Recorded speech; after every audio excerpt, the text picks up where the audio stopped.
these very important aspects of their desire. And over the years, we've continued to learn, we continue to see new improvements, new ideas, and new dynamics, because things are changing almost every day and every time. So please come to the chat section. Quickly, let us know where you are joining from. You can just type, not your name, not anything, just type where you are joining from so that we know the geographical. Oh, good. Nigeria. I know it's Nigeria. Where specifically in Nigeria? So, oh, wow, Parakot. Wow, great. Great. Ondo. Oh, great. Wow, from Germany. Wow, Benue State. Good. Lagos, Abeokuta. Great. Lagos, Ota. Wow. Ibadan. Great. Ibadan. Delta State. Great. Oh, this is great. This is interesting. This is interesting. Oh, good, good. Abia State, great, great.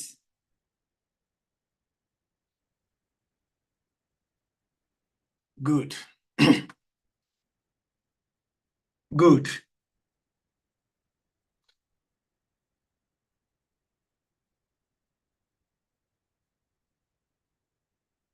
Good. So thank you, everybody. I think we are set to go now. Joshua, I can't see you yet. Are you on the call already? Hi, Joshua. I'm here. Oh, great. Thank you so much. Thank you, Joshua. Thank you. And that's a very great sacrifice on the side of Joshua. He is just touching down at the airport now on a long journey. Thank you so much for doing this again and again and again. And today, for us to quickly just move into action, the essence and the main reason why we are here is for us to share with us and share with ourselves some of the dynamics and information that will be very useful for us as individuals to navigate the admission terrain, especially in the United States. So, but before we go into few things, it's our culture here to have one of our leaders, a mentor, and somebody with a big heart to quickly prepare our minds before we go into few things we need to share with us. And today, Dr. James Akinola will again briefly share with us within 15 minutes.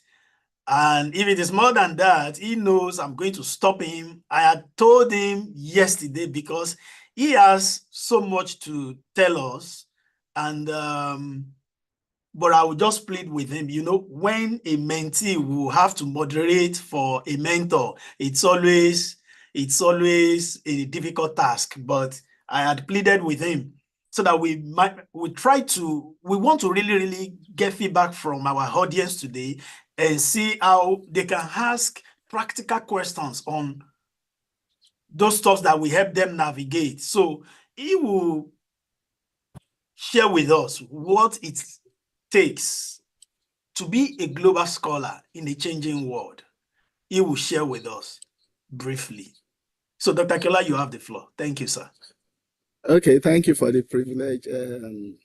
Good day, everybody. I think that's the safest thing to say. Or good evening too. So, I hope you can hear me. Mr. John, can you hear me? Yes, sir. Yes. Okay, good. Now that my hands are tied, are tied. I don't know if I need to use my slide or not.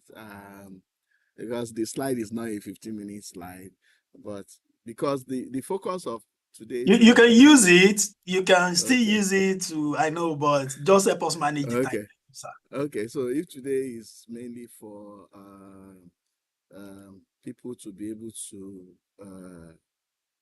ask question, I think it's a good one. Think it's a good one.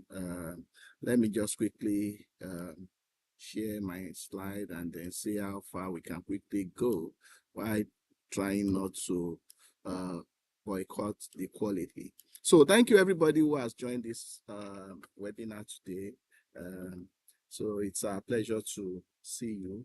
And then the essence is to inform people, because out there are lots of um, opportunities, but most people we prefer to make this something they sell, and then we all know the economic condition of various countries, and then we think it's going to be a bigger burden on people to ask them to pay to get this kind of opportunity. Some of us have paid in the past, but it does not mean that we have to also get money from people. So basically, I quickly want to talk about who this is for, and then I'm not going to take it in a particular order as much as we can do. So first, this webinar or this kind of opportunity is not for people who want to jackpot. I know that most Nigerians know what it means to jackpot. This kind of opportunity, we are not promoting people who really want to jackpot, because once you jackpot, in our understanding of jackpot, is somebody who escaped from something and it keeps running. So if you have that kind of mentality, you keep struggling, you keep running, you keep, even when you get to where you're going, you still see it as an escape. It's not an escape. Studying abroad is not an escape. It is an opportunity for you to empower yourself, one, to empower your family, two, and empower your nation. We know our politicians, they keep recycling their own people in power. So many of us cannot compete with them, except you get something that is extraordinary, that is beyond the norm. Even having a PhD may not be enough, in Nigeria of today, but once they hear that you have maybe even a mushroom university abroad, they want to listen to you. If at the end of the day, even if you don't have the stuff, they want to listen. All right. So, but we are not asking us to choose universities that are mushroom here, but we are just saying that once you are leaving Nigeria and you have this mentality that you want to study abroad, please go and trash your japa mentality away. Trash it. It is not to run away from the country. You want to benefit yourself intellectually. You want to improve your life career-wise. You want to empower your family, and you want to empower your nation. Whether you like it or not, whether you are returning to Nigeria or not, you know that the kind of amount of money that Nigeria gets from dollar, pounds, and all other currencies, euro and other, it's massive. It's a kind of investment too in Nigeria. So if that is the only thing you are doing, you are benefiting the country. But beyond that, we are looking for people. We want to encourage people to see this opportunity as a lifetime opportunity to benefit people, not to keep running. If you jackpot, what you have done is that you say you want to study abroad. You get abroad and you are not studying. You have now left your schooling to be chasing, maybe you want to marry a woman to become a citizen, or you want to do all sorts of illegal things. That is not why we are here. We are trying to talk to people who are really ready. That is one. Number two is that we are not trying to bring people who have this user mentality, in terms of once you get it, no other person should get it. You want to block it.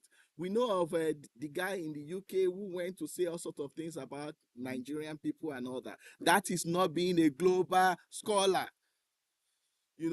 So people have used a particular platform, but they don't mind. They just want to remove the ladder that no other person should be able to use it. What about the people that even that have assisted you to get to that ladder? You don't need to be praising them all around, but you also need to be mindful of how can I bring in other people by the grace of God. If we add the people that have benefited from some of this webinar, they are not less than 44 as of today, if by those people who are coming in, and that is satisfying for us between 2021, 2022, and now, and that is satisfying for us. And I know a few of them that have also brought other people that we don't even know of until we started talking. I know one of the speakers last year that has brought in 3 other people, and that is what we are talking about. If we are trying to change our country, we need to change our mentality. So that is where attitudinal change comes into place in being a global scholar or being a global citizen. And you must see this as not a competition. It is not a competition. You are not competing with me. I'm not competing with Mr. John. I'm not competing with you. You are all utilizing the available opportunity. So being a global scholar, you should have that in mind. All right. So, and then you should also have, because it's so sad that some of us who have benefited from this, are now exploiting our own people. I think I mentioned that when I started this. They are now exploiting our own people. I see one lady who benefited from some of our webinar, and I said it in the group, in the WhatsApp group. She benefited. Now she is monetizing 25,000 from each person just because you want to attend this webinar. Yes, if they are collecting 50,000 from you, it's what it is more than that because of the value. But do you actually have the money? Even if you have the money, can't you use the money for something else while you benefit from this knowledge? So on that note, I want us to really take this more seriously, and then have it in our mind that, one, I am not Japa. What I want to do is I want to relocate abroad for a purpose, study. And if once I finish study, or in the process of study, I'm benefiting myself intellectually, academically, career-wise, I'm benefiting my family, and I'm benefiting my nation. Can somebody just mute that person, please? So that's one. Secondly, user mentality. Please don't let us destroy the ladder that we are trying to use. That is not even enough. When you finish using the ladder, keep polishing it, support the ladder, let other people be able to use it. We are not in competition. Let's have attitudinal change. And because we have received freely, I want to plead to us that I'm sure that from this talk today, many people are going to be successful, once we make use of some of these things. So I think I've spent about 5 or 6 minutes. I have a lot to say, but that is basically about being a global citizen. Now I'm going to run us through a few things that we usually do. So wherever they stop me, I stop. If the time permits me, we'll continue from there, and then we'll take other people and take question and answer. So now I want to talk about scholarship opportunities abroad. Studying in the United States can be a dream, but many of us think it is impossible because we think about the cost. We think about the money. Oh, where do I get the money? And truly speaking, dear brothers and sisters, it's getting more expensive. Even to apply for visa now, you pay in the exchange rate. I think it's almost, somebody paid it's not stable. Somebody paid 330 the other day. It's 290 something. It keeps changing. Just imagine one person. You pay for service fee. All these things, they are expensive. What about the application fee? There are many universities that were not taking application fee before, but they are now taking application fee because of the attitude of some of us. We bastardize it. We go and say, if you want to jackpot to the US, these are the schools you should apply. You don't even have to pay for application fee. Go. And those people hear that, they see that, and they block that opportunity because they don't want to be blackmailed. So that is one of those things I spoke about earlier, about people who use the ladder and they are destroying it. However, despite all this money that you think about, paying for the school fees in many schools, depending on what you apply for, there are many numerous scholarship and grants, financial aid that you can use to ease the burden, the financial burden of your academic journey, and that will make it accessible. Now, I will quickly talk about some of the belief system of some people, and then say the actual thing that actually exists. For instance, people believe that scholarships are only available for top performing students. Yes, it is true, but it is not absolutely true. It is true, but it is not absolutely correct. If you have a 2-1, you can get a scholarship. If you have a 2-2, you can get a scholarship. There are instances where third class and even HND students have got fully funded opportunity to study in the United States. You know, our focus mainly is about the United States because that's where many of us are, and that's where we know so much about.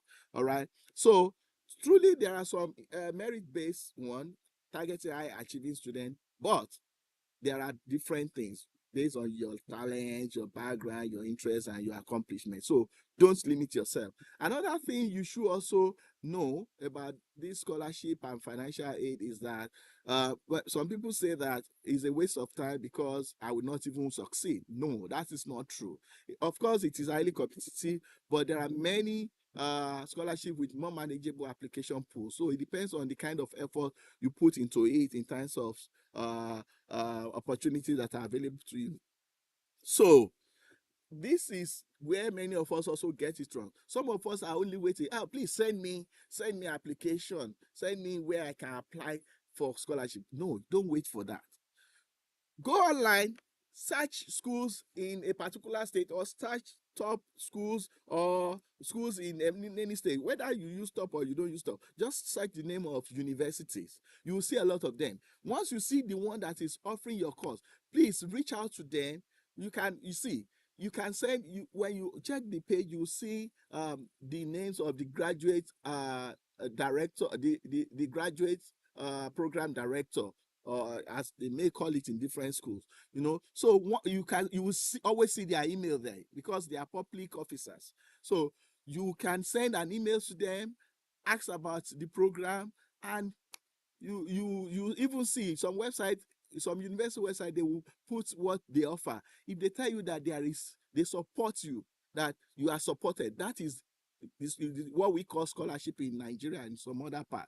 You know, they say fully funded, not funded. So many of us are looking for the word scholarship. You will never see my school, for example, advertised, except you see a professor who needs a particular skill set of students, you know, and say, okay, skill driven set of students rather. And he said, okay, I need this one. Then he advertises. There are some that will advertise because of the kind of grant they get and says that they must advertise. So stop looking for advertised scholarship.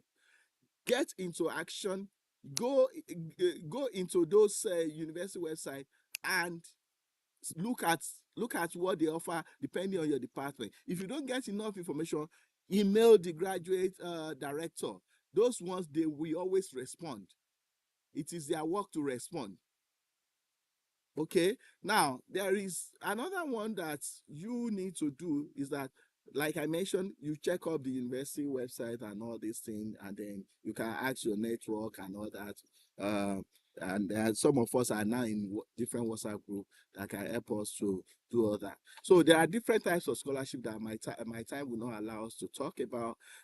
They are not so as important as you finding those opportunities and seeing it then. But the most common is the the the general one, graduate research assistant, graduate teaching instructor, teaching assistant, whatever they may call it. You know, the scholarship is an exchange for the work you are going to be doing. You know, so don't be afraid to apply. You know, but you have to do your diligence to know whether you are going to get it. Now, these are some of the scholarship financial aid portals that you may make use of, but I am not so much encouraging them over the fact that you should go to those university website, check them, and then you can decide what you want to do with each of them. Now, before, I'm so happy that they've not stopped me yet, you know, so thanks for winning scholarship and funding opportunity. Now is the time to start. Now, application has not started now for those that will be resuming in August of next year. But the preparation begins now. If you're applying to a school that requires TOEFL, this is the time to know.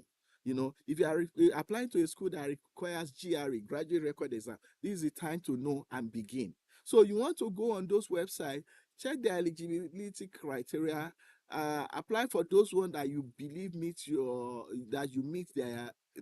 meet, and then emphasize on your strength and your achievement. And you should know that you are competing with so many other people, and you have to convince the selecting committee why you have to be the one they are giving admission instead of the other people, and so on and so forth.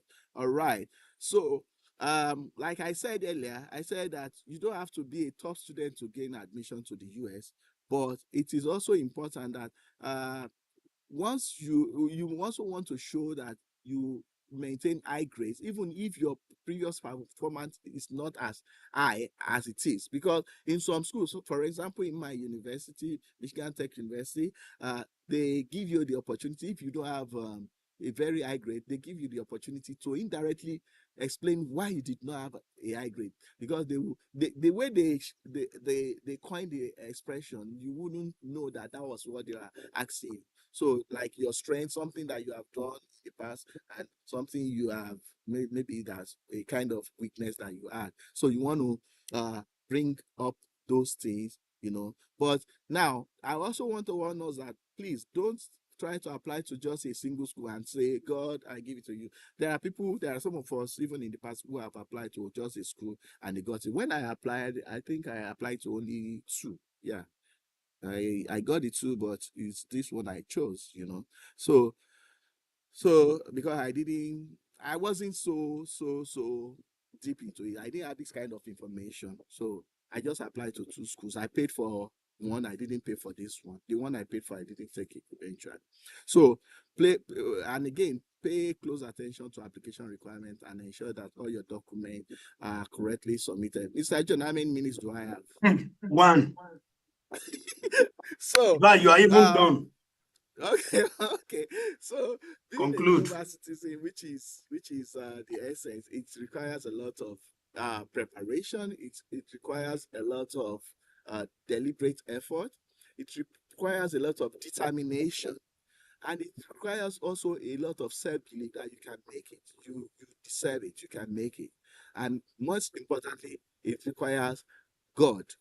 God, God factor in everything. We are children of God.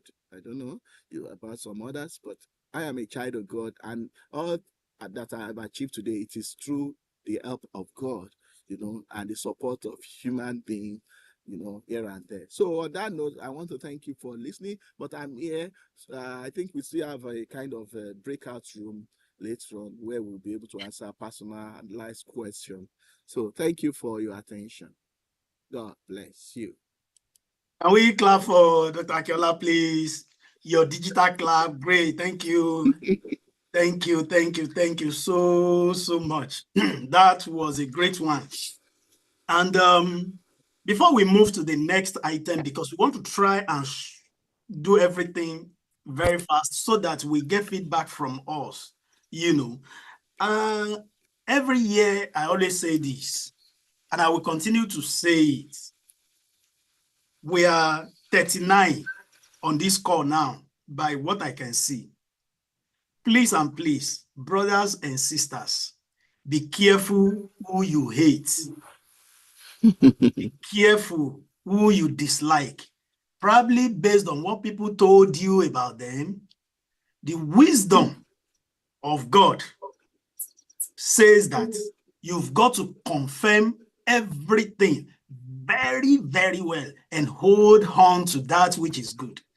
Anybody can come around, tell you different stories about people.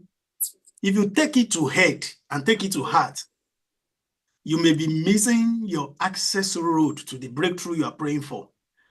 I always say this every time. One of the good things on this academic journey that happened to me is meeting this man, Dr. Akinola. And where I knew him, I would have misbehaved based on the information people were saying about him. And today, God is using him, even after my arrival in the United States, to connect me with different, up to last week, up to last week, I will be going for a conference in Washington next month. Courtesy the information he gave me. I knew nothing about that thing. I knew nothing. So please, it is not just about what you hear. We are Christians, and that's where I'm bringing this. Be careful, because you will not even know what other people will do behind you to make up with those people whom they have destroyed before you.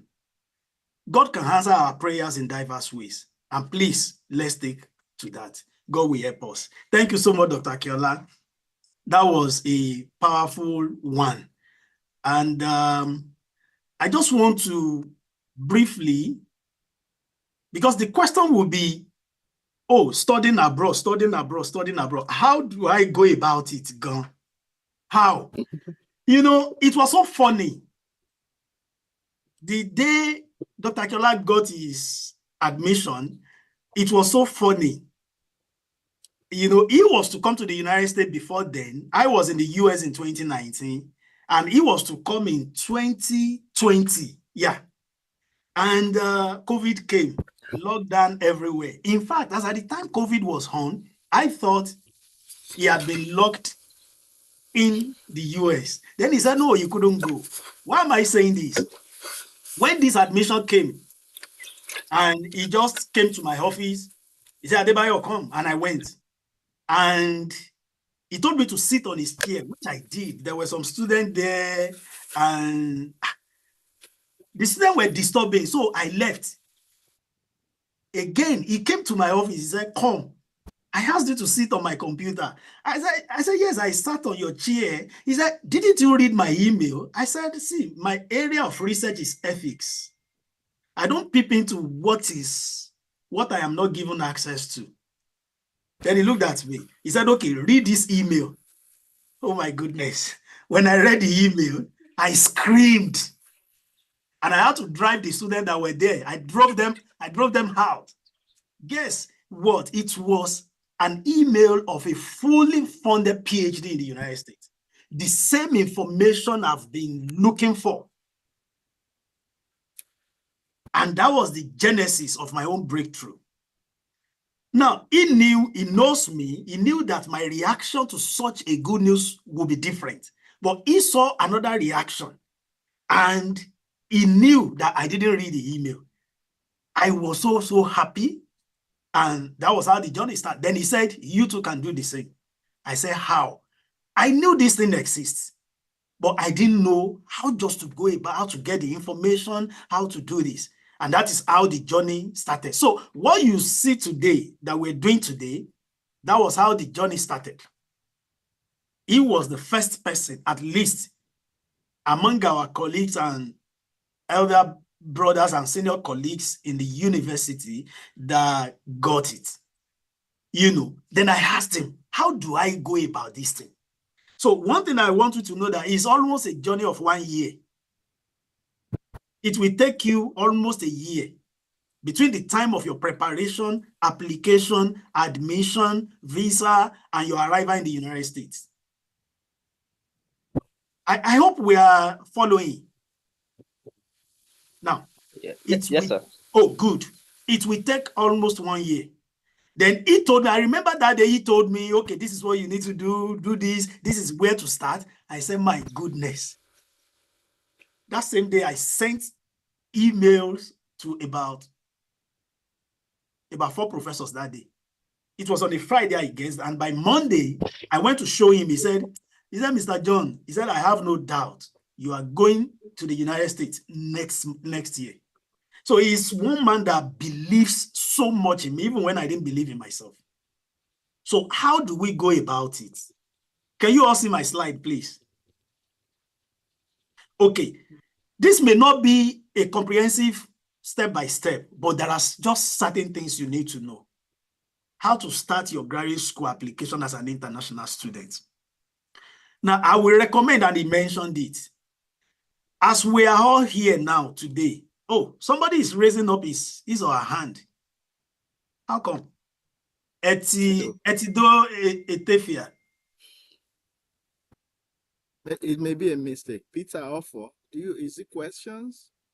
Yes, hello. Good evening from Nigeria. Yeah, go ahead. Oh, okay. Thank you for this wonderful opportunity to educate us. So I was going to ask, please, these slides, can you share it with us?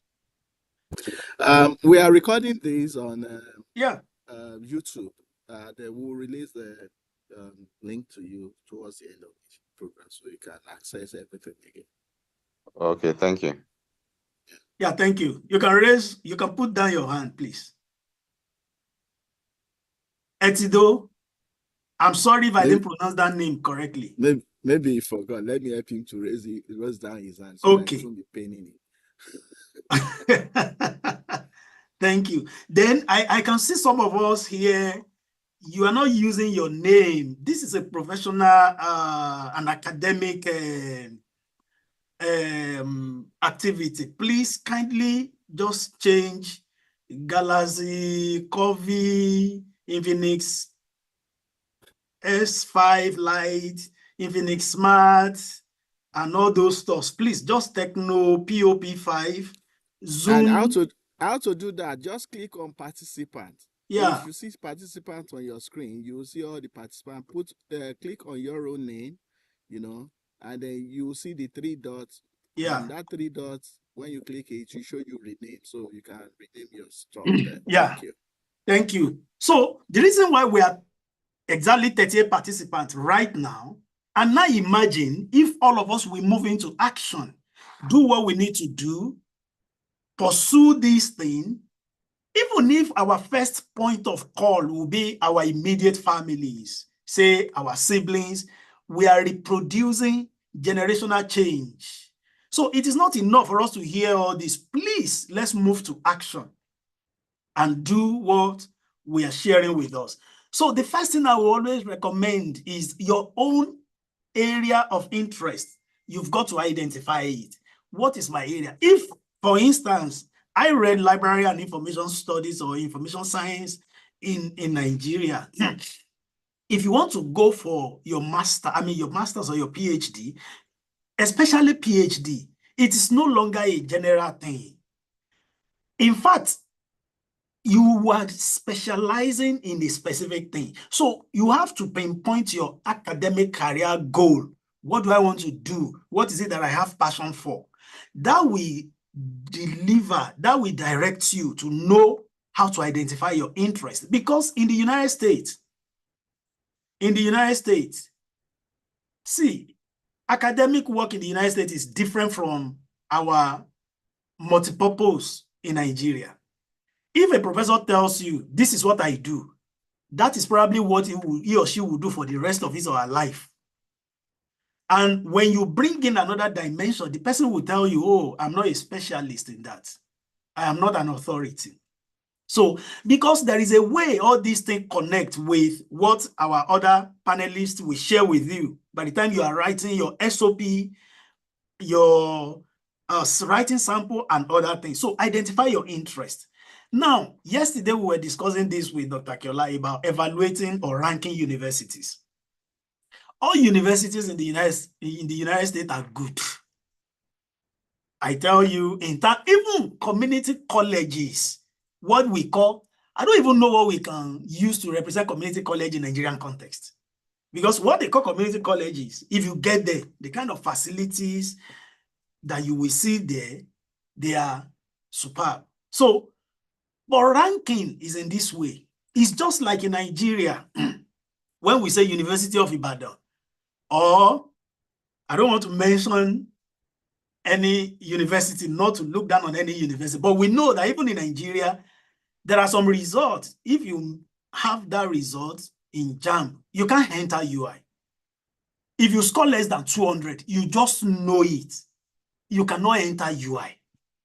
And meanwhile, some schools will tell you that even with your 170, we can still take you, So that is it. Now, ranking the university is not to look down on you. Dr. Kiola was saying it the other time, but it's just to say, hey, I think my chances will be more higher in other universities. Because the same way UI ranks results, say JAMB, O-level, That's the same way they do admission process here too. So by the time they do the overall scoring, that's why some people will not get admission and some people will have, because some people will have more than the limit, more than the specified stuff, you know. So you want to do your ranking. If you are applying to 3 schools, you may engage wisdom. Say, hey, like Dr. Akela told me that time, that you may say, okay, I pick one topmost, one middle, and one lower. And there are different ways by which they rate schools in the United States. There is institutional rating, there is program rating. I will advise that go for program rating, because that is what is peculiar to you. By the time they are considering certain things after you graduate, the program rating may not really, like in my school now, my program in the United States is maybe number 5 or 6. And my school is now number 5 in the United States. I hope you get. So you may want to do that as well. Another factor that you may want to consider is the availability of the faculty members. We've seen cases where some people apply to schools where there are no faculty members in that area of research interest. And that's why he was saying the other time that reach out to the school directly. There is always somebody assigned for that purpose. Reach out to them, ask your questions. They are always responding. They will reply to you. So why am I saying all these things? Number one step that you will take is to look for school that you want to attend and your own research area. So you are looking for schools that match your research area. So number 2 now, the application process is usually from you getting your transcripts. There are some schools that will tell you that you need to do test scores. If your grade is very, very low, doing tests, these exams like GRE, IELTS, or TOEFL may not be a bad idea, especially GRE, may not be a bad idea because it boosts your chances of getting admitted. And like I always say, it depends on your school. Those of us that attended private university here may not understand the headache we go through to get transcripts in Nigerian public universities. So you may not understand, but if you attended a public university, please, by now you ought to have gotten your transcript, especially if you attended my university. I am marketing my university. So, Dr. Akela, you were saying something. I was saying at least student copy. Yeah, student copy. That's what you need. Just get one student copy and it will help you, because if you are applying to 2 or more schools, you can use that same student copy to do that. And your personal statement, somebody will talk to us about it, and your recommendations. I won't go into that area because there is another great scholar, and that's why collaboration versus competition. The doctor that will be talking to us about personal statement and recommendation today, I got to know him through Dr. Akela. And the first time I met him was in Milwaukee here. Collaboration. Here he is today sharing with us in a very short while. Then you need to know, sir and ma, the application timelines differ in the US. As we are speaking now, for most programs, there is this popular university in Illinois, University of at Urbana-Champaign. The admission has started already. And the deadline for priority deadline, there's something they call priority deadline. Priority deadline is the deadline for those people that are looking for funding.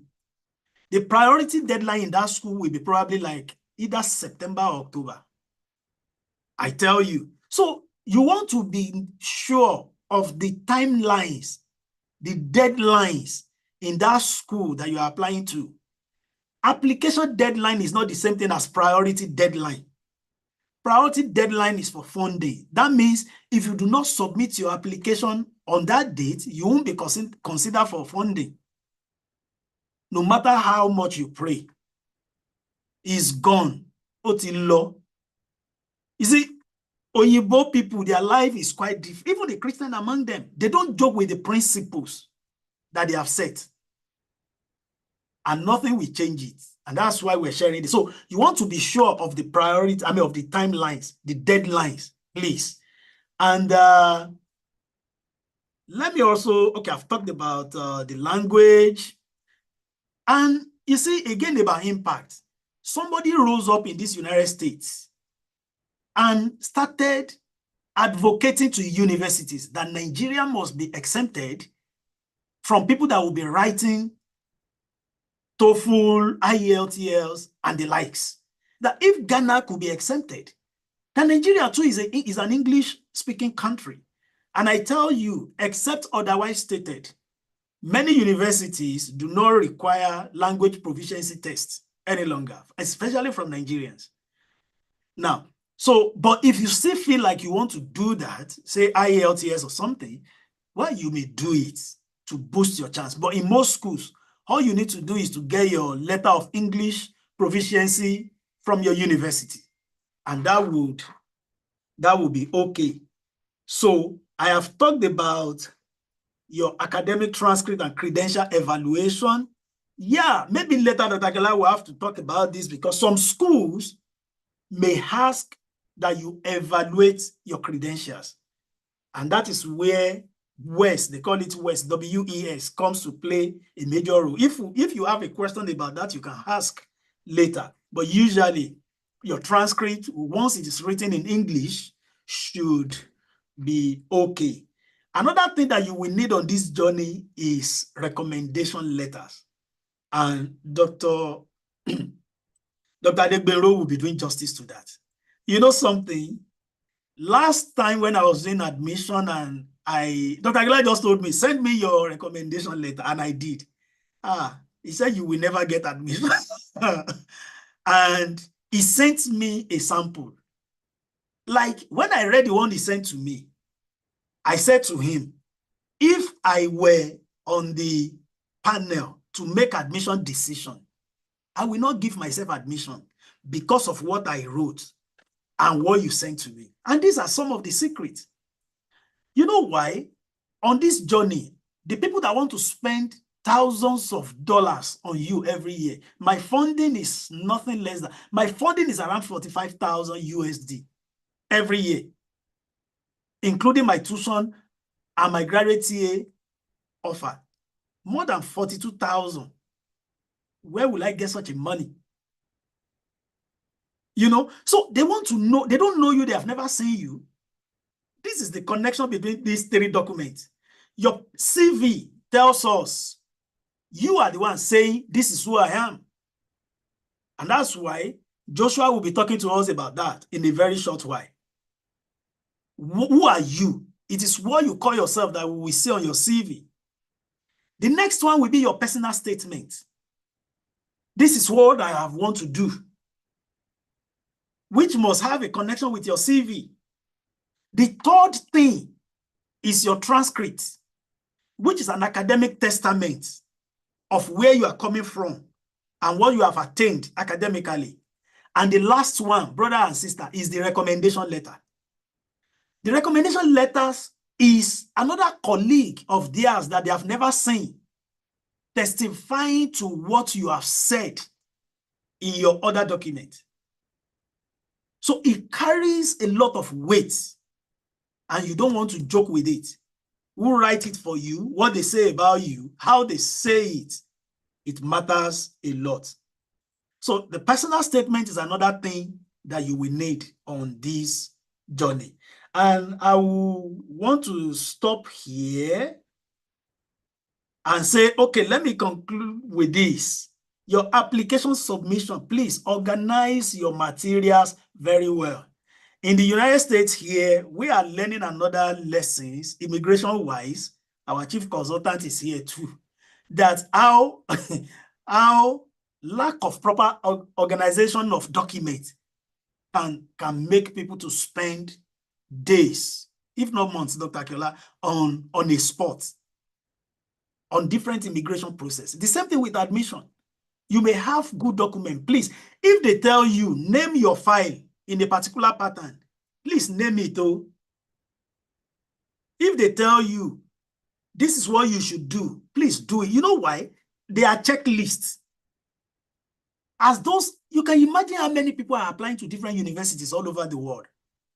So you may be brilliant if you don't follow instruction, brothers and sisters.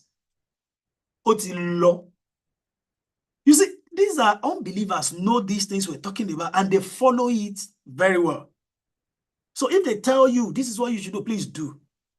And double check before you submit. Double check. Share your SOP, personal statement with people. Let them read. Let them look at your CV. It is wisdom. And I know on this journey, God would help us. So the next person, you can just be taking note of your questions. We will take them very soon. And I will bring on board now Joshua Nkechukwu. Well, Joshua is my boy. I can say that anytime. But he's more troublesome than myself. He's more troublesome than myself. Joshua is my boy. We were together in Ibadan, in Agbowo, and I'm just happy for that guy.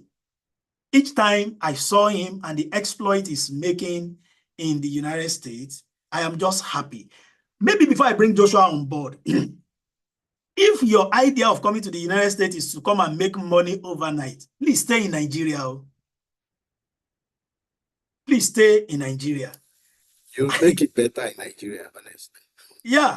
You just want to come and make money overnight. They said there is money. Now, if you want to say your major intention is as you are studying, you want to be working, like do 3-4 works, please go to the UK. And I'm serious. Go to the UK. It's not like that in the US. Academic wahala in Nigeria, if you don't get mind, and even by the time you come, sometimes it may look as if your stipend is not even enough. Maybe Joshua will be sharing some of his experiences. It was tough. So that's why we are saying it's all about purpose. So Joshua graduated from the University of Ibadan and from the Faculty of Arts theater arts, sorry, and he majors in dance. And I'm happy talking about him because nobody would have thought that majoring in dance can bring you to the United States to come and study. And Joshua is doing great in African dance in the United States. He is a founder and CEO of Meije Dance Company. The company he founded in Nigeria. I have attended some of his shows, very creative and innovative. And God is helping him. In the United States here, Joshua is a city boy. He lives in Buffalo, in New York. But today, he will be speaking with us from Boston. So he arrived in Boston not too long ago. And it's a lot of sacrifice on the side. Joshua will be talking to us about your writing sample and your CV. Joshua, go ahead. Thank you, brother. Please speak to us from Boston, but don't post to us. Very good rhymes, Dr. Akiola. Okay, I hope I can stay without the video. You can't. You can't. Jesus is Lord. Yeah, he is. You can't. Okay, let me. So while Joshua is preparing, do we have any questions from the first 2 sessions we've had? I hope we are not wasting your time. Any question? If you have any question, you can just unmute yourself and go ahead. Oh, no question? I have a question. Yeah, Afolabi Daniel, go ahead. Thank you, sir. Sir, my question is it true that early submission of an application, even while the deadline is still on, has higher priority than those who probably submit later, even during the before the deadline. I mean, like maybe the deadline is August now. Someone submits an application today, and then maybe the other person submits next week. Is it true that the person that submits today stands a higher chance of being admitted than the person that submits? Dr. Akeola? Yeah, thank you for that question. Well, since everything is based on evidence, I would say we don't have very clear evidence about that. But logically, I think it can be true. I use the word it can be true in the sense that these people that you are submitting your application to, as you are submitting, they are bringing them together, checking the preliminary stuff, sorting them.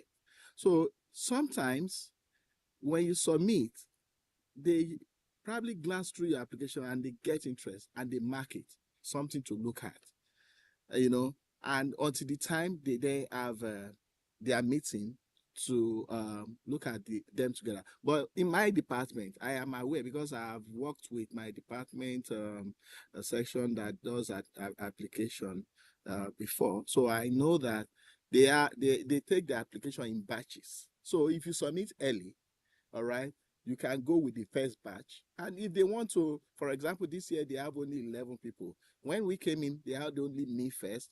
Then later on, one of their own students backed out, so they took another person. So we were two, So, but I submitted very early because I submitted first, and then they didn't give me funding because I submitted for the what's it called, the spring. The spring admission, so I couldn't get funding. So I reapplied again very early for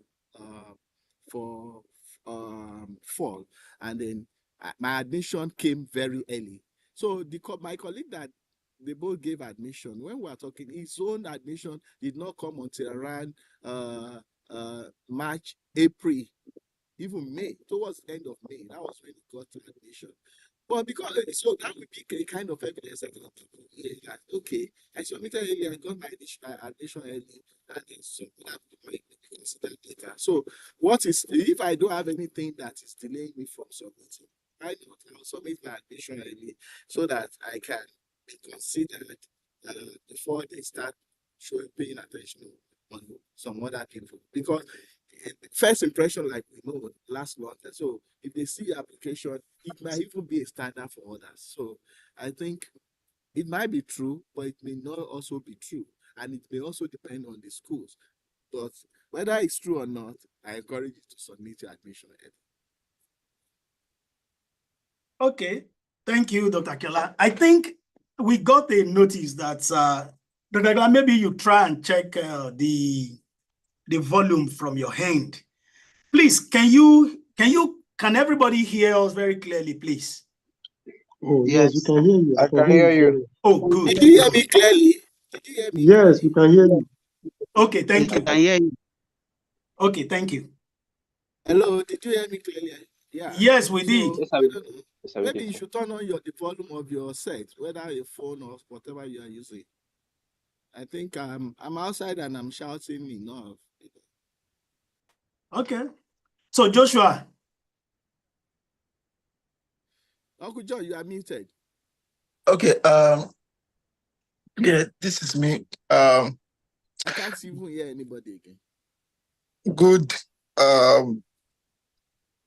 evening, everybody, and good afternoon from here. My name is Joshua Ikechukwu Chinedu. So today I've been given the opportunity to talk about areas of admission process that I wouldn't be caught talking about, because for someone like me, I hate writing. I don't like it. And I hate preparing my CV. I don't like it too. But I'll go through the processes of how I did mine, and also experiences from my professors. One good thing about the US is the fact that, based on my experience in my own school, they don't expect you to be 100% right in everything you're writing. And that's more reason why when you come into the school, you still undergo a particular English-based test, which I did. you still undergo a CV preparation class, which was done for me. You get, so it's not about how talented or skilled you are in writing. It's about how you can actually communicate your yourself, your intentions in everything you're writing down. So first of all, I'll start with the academic CV. I'll start with the academic CV. One thing You go get dressed. You'll be late for school. Don't worry. sorry, somebody. Yeah, one thing I would say about the academic CV was what my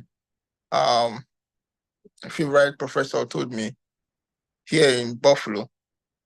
She said, Joshua, no academic CV is perfect, and no academic CV is constant. You keep changing and adjusting and adjusting. And I was in confusion when she first told me. Then she took me to her office and she opened her laptop for me. And I saw different CV for different cases. I'm talking about someone that has danced all her life, more than 30 years in dance. And I saw so many CVs on a laptop for different applications, recipient of different grants and all, with so many CVs. So one thing I'll first of all talk about is when you're writing your CV, know your audience. When I say know your audience, I mean the school you're writing for. What do you think they expect to see? That's why research is very, very important. You don't just write CV and just submit it like that. Go to the website, departmental website. Read what they are looking for. Every department wants a student that will be of substantial value to them. So go read their objective, read their goals, read what this department stands for. Read what the department is lacking. Because during my own time, of course, a candidate coming from Africa, in Nigeria, I got to discover that most of the African dances in the US are basically from the Congo, the Guinea. You get, not much has been done from the West African part, which put me in a very greater advantage. You understand? And which the department was actually looking for, because my department in Buffalo, me coming to the Department of Theater and Dance, made it the first ever dance student bringing in an African-oriented dance into the department. You get? So the place of research is very, very important in writing your CV. So know your audience. Know what your audience wants to see in the CV. First things first. Then, after you know your audience, next thing you're supposed to do is, of course, writing the CV from the very top. I'm seeing somebody that played a very major role in my CV writing. He was my Sunday school teacher back in El Shaddai Baptist Church. I would be ungrateful if I don't say this. I wrote my first CV and I sent it to him. And he was the one that actually corrected me. And I went back and I made an adjustment. Brother, Jesus, it's Pamuyiwa. Yeah, it was my Sunday school teacher. Yes. That being said, so your contact information first, your email address, your name, your phone number, your address, your LinkedIn, any professional website that you are in, make sure it is inscribed in the CV. The professional website, your professional email. Sometimes, like what Brad John was talking about, we're using our other names for a particular professional platform. It's very, very important we use our names when we are writing, when we are creating our Gmail or Yahoo account. So have your name, your surname, followed by your name. That's for your email address, so that it is very easy for the panel of admission people to understand that this is this particular person. So your contact information, very important. Then your personal profile. Who are you? In a very short sentence, your personal profile. What do you represent? What do you stand for? What are you going for? Then 3, your educational history, right from your educational institution, where you want to become relevant in the CV, those relevant institutions that you want to put. It's not compulsory you put everything, but the ones that you feel are catchy enough, you have to put it in the CV, your educational history, then your professional appointment. What are those things in your field that you've done that are professional that needs to be there? See, nothing is too small to be in your CV, and nothing is too big to be in your CV. So you know, with the research you've made in the school, what to put in the CV. Nobody can tell you what to put. All those things that you feel can actually boost your CV should be included. Do not look down on some minute information, which might be very important in your CV. So it's there for you to filter, adjust, and adjust to make it a whole. And the next thing is your institution, department, your title, employment, your duties, where you've worked, your position you've held in those institutions. And of course, you are going for an academic program. So you should be considering things that you've done under the academic line. Have you been a teaching assistant before in a school? Have you carried out some projects before? Have you been in a professional developmental program before? Have you done some research with some couple of people before? So all these things are very, very important in the CV. Your teaching experience, your publications. For me as a dancer and a choreographer, basically my publications would be performances that I've done, performances that I've been commissioned to do, or some other written publications I've done in some magazines or some academic publications. So it depends on your department. Your department requires you to publish something. Where have you done it? What magazines have you published? So those links and everything should be in your CV. They are very important in the admission that you're actually going for. Then grants and fellowship. How many grants have you received? Fellowships have you gone to? How many fellowships have you received? Conferences that you've gone to. All these things are very, very important. They are very important. So you have to put it in the CV. Then after that, your awards and honors. Have you been a recipient of how many awards? No matter how small it is, from your department, from organization that you belong to, that actually throws light on the academic pursuits that you are going for in the school. If it's relevant, just put it in there. Then invited talks. Have you been invited to a particular place to give a speech, to give a discussion, to be like a host in a panelist or in a conference? Or put it there. Very important. Just put it there. Then after the conference, then your research experience. How experienced are you in this given field? They actually want to know. Of course, they believe everybody is not nobody is all I say now a bag full of all the whole knowledge, but they want to see some signs that you've been in line with your career path. Take for example, for me, I finished school in 2016, 2015, I served 2016. And after that, I knew that, because I was telling myself earlier on that I never wanted to do masters in Nigeria because I felt my department has given me all I needed to know. And I wanted to, my own interest was to do masters outside the country. So, but I knew that when a day will come and I will need my experiences. So I never left my field, which was dance, choreography, entertainment, and all. So I was teaching in some schools. creating pieces.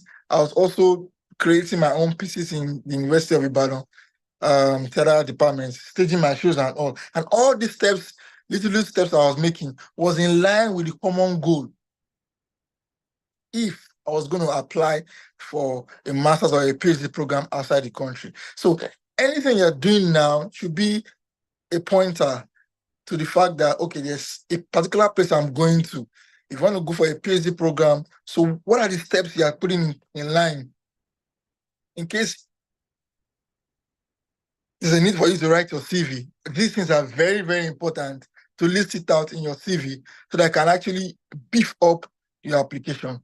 So writing the CV is a very tricky, simple way. There are so many trajectories to it. There are so many in and out of it. Like I said, when I first started, there is no CV that you can say that is totally rubbish. No, in all the rubbish you write, there's still some iota of sense in everything.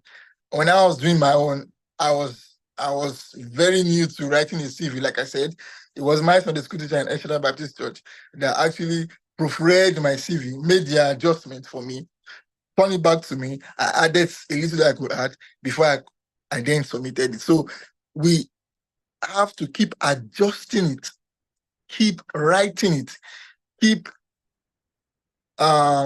plastering and making up for everything so that at the end of it, it becomes something we can actually submit. So CV is very important. It shows you in a very nutshell, shows what you have been into throughout the couple of years, shows your professional background, shows how you as a particular individual has been well equipped for the next step that you're planning to reach. And like I said, there's nothing too small to put in the CV, and there's nothing too big to put in the CV. If I tell you how many pages my professor's CV was going to, it was a very long page, you get. But there are some things that we take into considerations when you're putting out your CV for a graduate application. You don't want it to be too long. You want it to be short. Just keep it short and simple, precise, to the point. Just keep it to the point so that people that are reviewing your CV will know that, okay, this is what this guy has done. This is what his research interest. This is what he's going for. These are his aims and his objectives. You get. So that is that. Quickly to writing sample. Yes, I so much love, despite the fact that I don't like writing. I love writing samples because it is in these writing samples you are able to express yourself, tell the panel what you have done, what you are made of, what you can bring into the department itself. So these writing samples is just a way of you telling them that, okay, I'm a very good candidate for you. These are my experience thus far. This is how my experience will be beneficial in your department. So I said solid writing skills. How well do you introduce yourself? Introduction is very, very important in writing sample. How do you start? How do you bring this subject matter onto them? How do you introduce yourself as someone that is going for a particular position? How do you want the panelists to read you as a person? Then secondly, organization and clarity. You must be able to organize your writing sample from the introduction to the body, from the introduction to the body down to the conclusion. How do you organize it? And when you're organizing it, there should be a logical flow to the ideas presented. There should be, it is not just you just come ramble, and then the full stop. No. From each paragraph to the second paragraph to the third paragraph, there should be, when you're reading it, there should be a flow. Like each paragraph doing justice to a particular subject that you're putting up. So if you're talking about your introduction, the first paragraph, introduce yourself. Let this first paragraph lead to the second paragraph in a very seamless manner. So you have a logical flow of all the ideas you are putting up to the panel. So, and if I would advise anybody, I feel each paragraph should not be more than 10 slides. Be very, very apt in your reasoning. Be very, very straight to the point. Tell them what your experience have been thus far. Tell them what you are capable of doing thus far, and tell them how your experience, how your achievement thus far can be beneficial to the department. You get, and then, like I said in the CV, there's nothing too small and there's nothing too big to put in the writing samples. Take, for example, my writing samples that I submitted for my department was an offshoot of my project in my 400 level back in University of Ibadan. You get, so I took my project. I'm like, and don't let anybody deceive you. You can submit your project as a writing sample. All you need is just to proofread it, make it suit the purpose at which you are going for, the course at which you are going for. And you cannot write a writing sample on a particular subject that you are not used to. Now, it's not going to work. I don't think it's going to work for me. So be skilled, be experienced in that area of your graduate study for you to be able to write a good writing sample for it. Me, I wrote a writing sample based on my 400 level thesis in University of Ibadan. I had to bring it down, dissect it, rearrange it, put in some new ideas from my experience thus far in the 7 years I've been out of school before applying, match it up together. Then I linked it with the objective and the goals of the department. You get, so these people are not trying to sometimes they are not looking for a ready-made product. They're looking for someone that will add value to the department. Why I say that is the fact that when I went for my visa interview and then the VO was like, so where are you going to? I said Buffalo. And she said, who is VO? Just like the panel, when you get to the Who is VO? The visa, what do you call it Officer. now? Yeah, visa officer, sorry. I just wanted you to explain the visa officer in Abuja. So when I was in front of her, she said, why are you going to the United States? I said, for my master's, my MFA program. And she said, dance? I said, yes. She said, dance? I said, yes. It was kind of strange to her because she was like, what do you have? Like, far waiting, why did they give you scholarship? Like, what is a Nigerian coming to teach in the United States? What kind of dance do you want to teach? So for you to add value to a department, they must know that you qualify for it. So what should be in your writing skills is areas at which you are adding value to the department. Because anybody can be anything. What you have can be something that is already existing in the department. But what's that unique factor that is picking you out from the crowd? So I feel one has to research about it, dig deep into yourself, and say, okay, this is what it is. When I was going to the University of Buffalo, I knew that as at the time that I got the admission, there had been no African dance students in the department. So and there had been no ballroom dance. These are the areas that I was good in. I teach Latin American dance. I teach ballroom. You get? I teach Afro pop and hip hop. So I knew that all these my areas were something that the department was lacking, and I was just trying to capitalize on it. So you have to do research. Is very important. Go to the department, see what the department is lacking, see how you as an individual is advantageous to them, and push those things out in your writing skills. So firstly, have a solid skill of writing. Please check for grammatical errors. Coming to the US, we are colonized by the British. I've suffered this a lot. My first year, I could tell you that when I write, my professor says, Joshua, you're writing rubbish. What is the meaning of this? They don't know that our English is different from theirs. So there are some different grammatical errors I faced. I was a victim of so many. So I had to start going back to see the American way American way of spelling and writing and all those stuff. You understand? So make sure you research, and all the thing boils down in research. Don't take research for granted. It's very, very important. So have a good writing skills.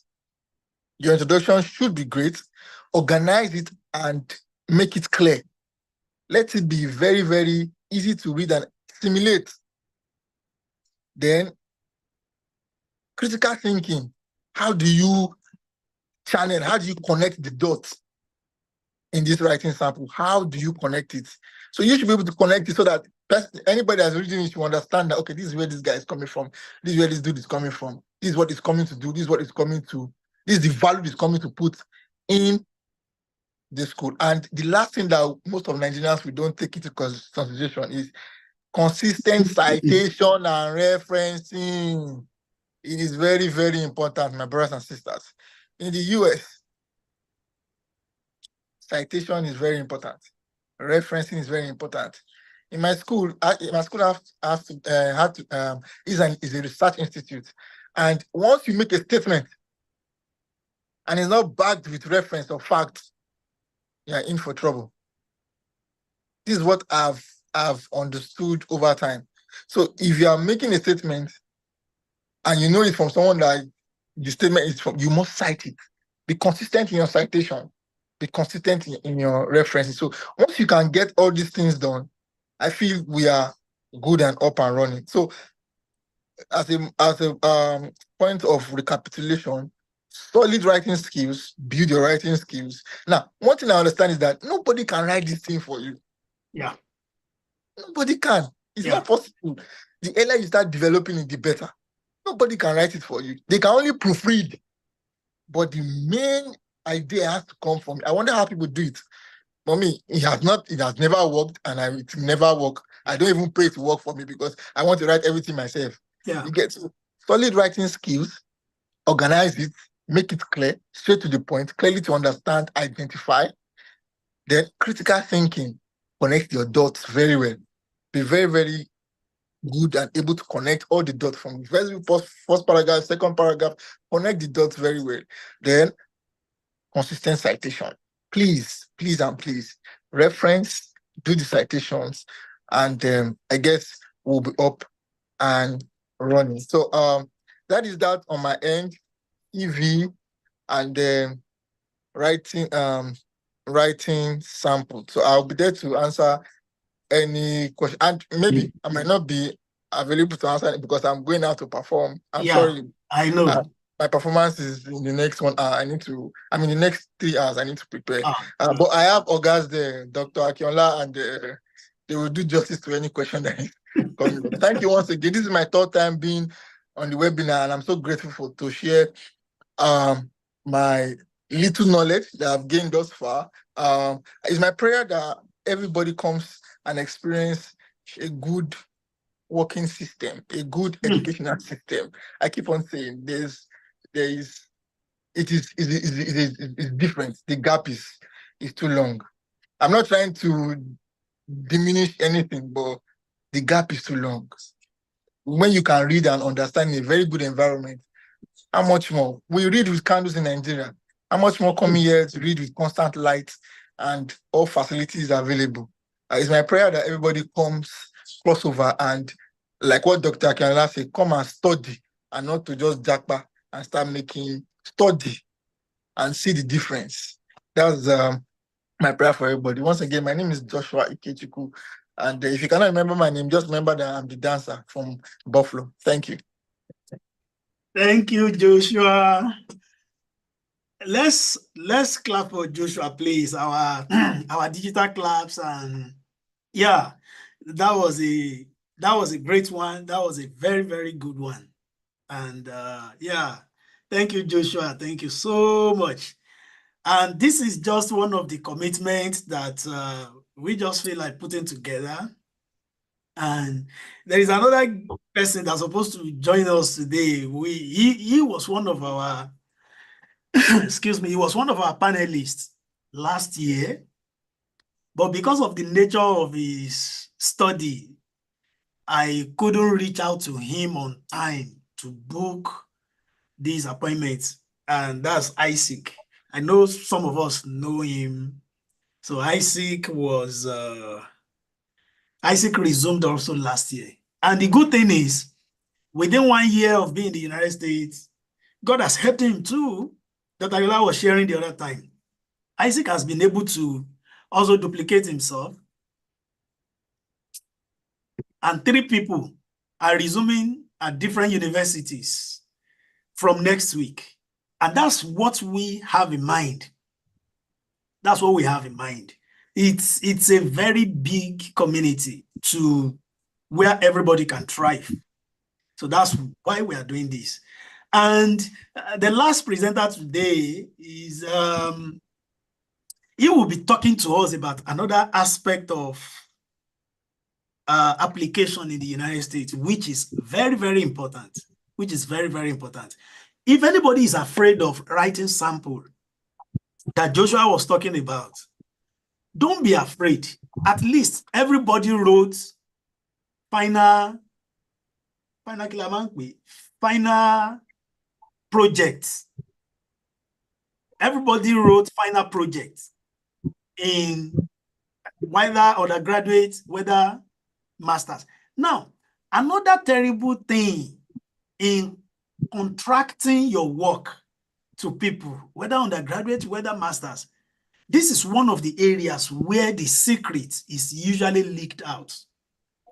And that is why it's always good to acquire that knowledge, because it will show, it will be evident.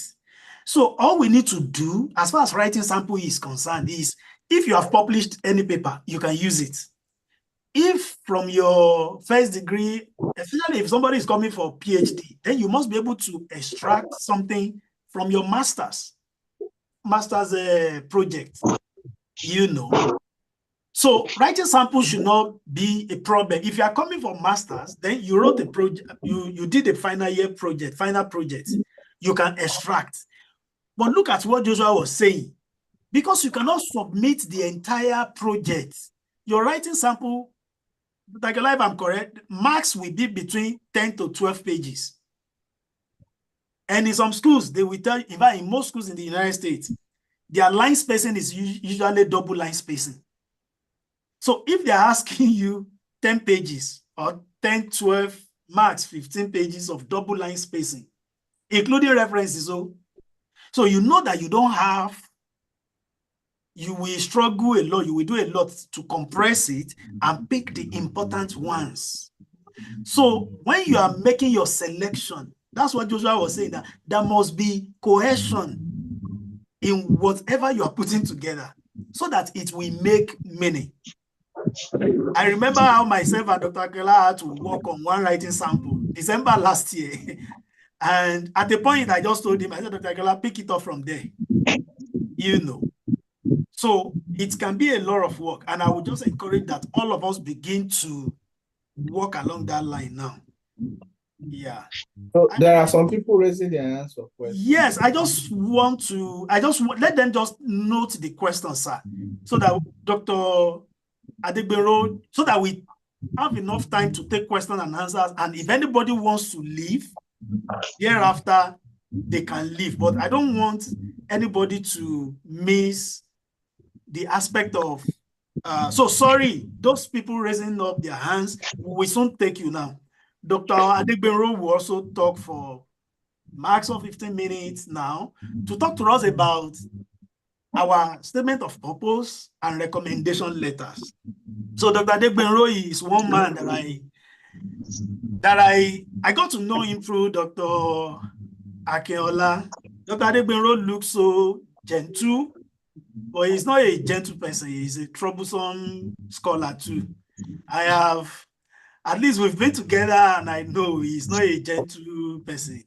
So he's a troublesome scholar. So I am surrounded with great people. And so Dr. Adegbero, please come on board and talk to us about recommendation letters and SOP. You have the floor, sir. Okay, thank you. Good day, everyone. You are going to tell me your definition of gentility. I still want to know that later. Okay? Because everyone knows that I'm a very quiet person. So, good evening, class. And I really want to start by saying this, that there is something unique about these great scholars who have spoken before me that they did not tell you. Okay? And one thing about them is that these are the kind of people that are never afraid to ask questions. They are never afraid to dare. So if you have someone here that is like you're afraid or you lack, this kind of belief in yourself, yes, I'm one of you. Let me be frank, because I'm someone that always doubt my own ability. I always look at myself and say, can I do this? Am I worthy of trying this? But please try to just remove that from your mind, and yeah, there's nothing is impossible. Yeah, with God. Okay. So on that note, I want to quickly walk us through this small slide because I don't want to take much of our time, and I'm someone like Dr. Akinola. We like to talk when opportunities like this present itself. So, sorry, I'm trying to share my screen so that we can just. Hello, what is happening? This thing is not going. Dr. Akinola is coming for you. Don't worry. Let me see why it's not able to share. Yeah, of course. What happened? I think my system is, I don't know. Okay, let me just continue like this. Can you then send it to me so I can share for you? Okay. Just quickly send it. I know he's very conscious of time. Now you tell me that the time is gone. And no, I'm not the moderator, so you are saying. You know, they sent me packing from the platform. Okay.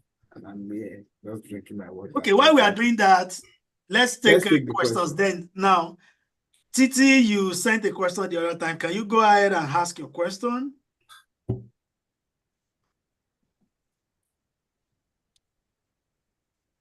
Hello, I'm in a new environment, so I can't ask the question right now.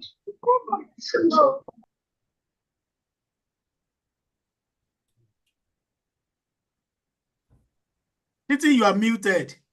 She said she's in a very noisy environment. So okay, I think I saw another hand. There is Richard Akao or Akano. Richard Akao, please go ahead.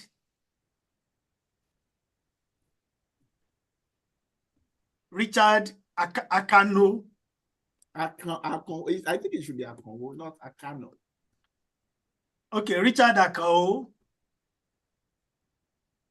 All right. Go ahead. Good evening. Good evening. Network. No.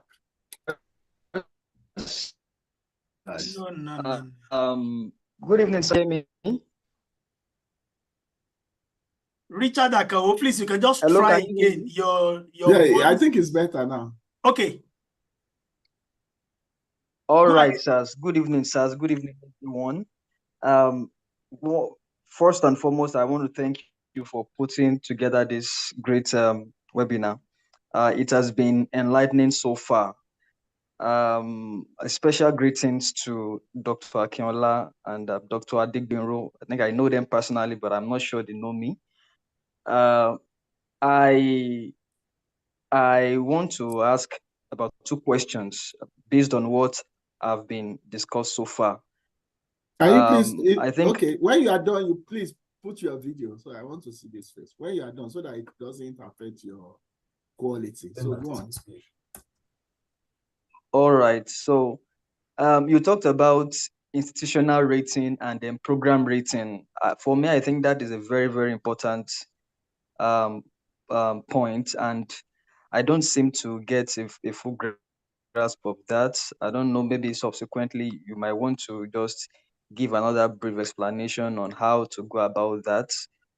And then secondly, you said we could use a published work as writing sample. I think I'm hearing that for the first time. So I want to know, can we really do that?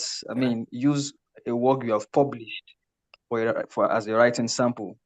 So what if that work does not really hit on your proposed research that you are probably putting up in your statement of problem? What if it is not exactly in line with the area you want to go into. So can it still be used? Is it advisable to use it? That's just my question for now. So thank you very much. Thank you. Dr. Aguilar will talk about the rating, but yeah, when you are sending your writing sample, it does not necessarily has to be in the area of your proposed academic interest. Now, it does not. So what they're trying to test is your level of research knowledge. That you are not starting afresh. You have a prerequisite knowledge about research. Let me tell you, Sas and Ma, by the time anybody gets here, if it's a place to unlearn and relearn. There are many things they do here that are quite different. But they just want to, that's why they said it is not even compulsory that it's a published work. You know, we've seen cases whereby what somebody did in first degree is not what he or she did during masters, different research areas. So don't be afraid about that one, sir. And if it is something, like in my own case, I think the writing sample I submitted was something that kind of, because I had a published work in that area before, you know. So it's not compulsory that it should be a published work. No, they are not using your work for anything. It's just for internal evaluation. I hope that is taken, sir. So, yeah, so quickly, thank you for your question and your comment. I don't know. Can you hear me clearly? We can. So that I can just throw away this since I'm inside the office now. I can, but if you can hear me, I'm good.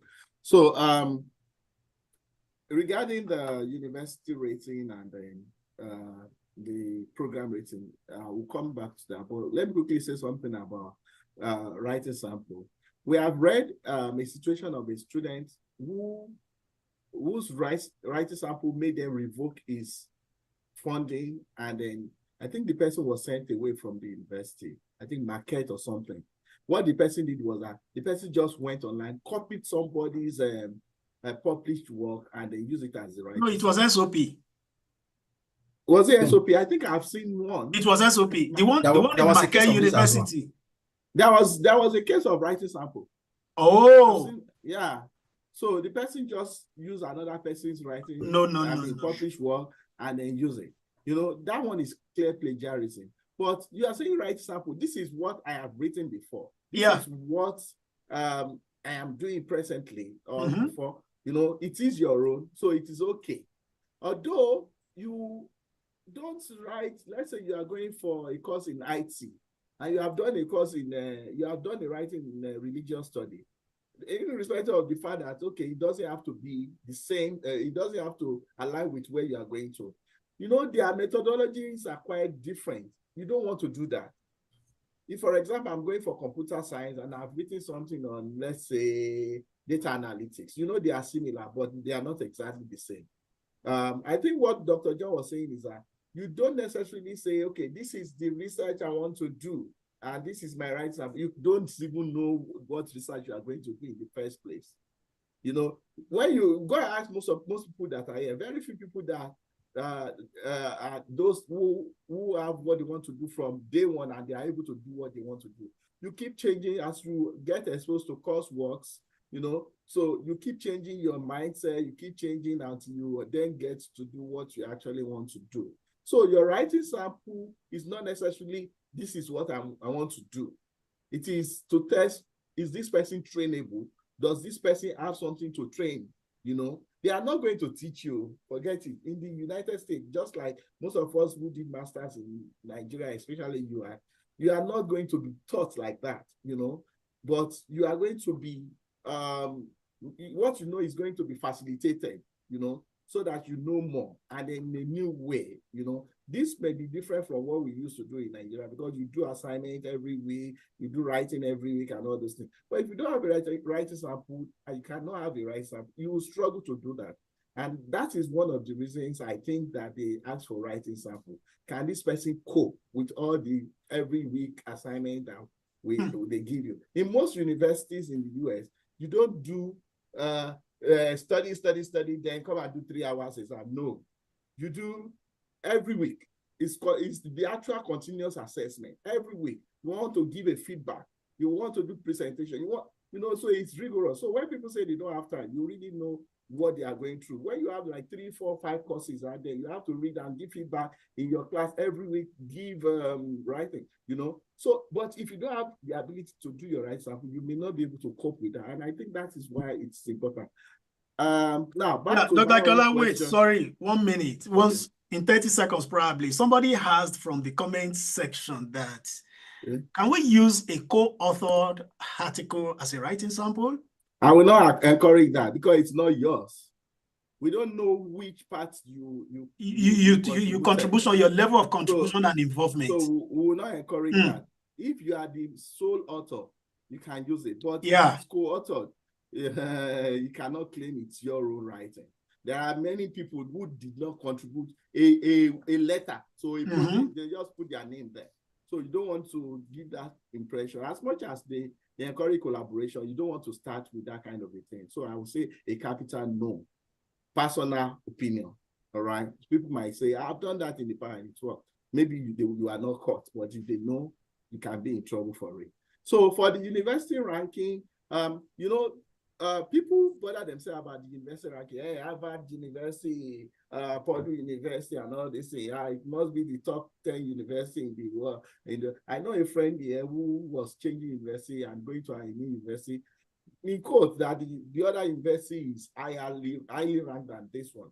I would not bother myself about the university ranking. I would bother myself about the program rating. For example, my university is highly ranked for its technological curriculum, So even those of us who are not technology, everything we are doing is related, So if I'm going out, they want to expect that kind of thing in me. So if I'm going for a liberal school, which we call humanity or social sciences, you want to see what's rating, but you may not necessarily bother yourself about that while you are applying. So long they are giving you admission, just come. Even if you don't now like the school, you can change school. So we are just saying this. Maybe sometimes there are some schools that may have been blackmailed, I don't know, or blacklisted rather, So, and there's such school, maybe if you apply for visa to such school, maybe you may have a problem. I'm not aware of such schools, but it is possible. There was somebody, a very popular artist in Nigeria, that said she got a professorship from one of such universities. Even those of us who are here were saying, is it true? And when we checked, we saw that university is a theological university, but you are a theater practitioner. So it's possible that you are teaching their religious group how to act. But if I say that I'm getting a professorship in technology in such a university, I can be doubted, So those are the little things you want to look at. But basically, don't bother yourself so much about the rating, either even for the university or the program rating, because the only reason why you should bother yourself is if you are a type, like some of us, who say, I must go to Harvard, those high-standing schools. I must go to Massachusetts.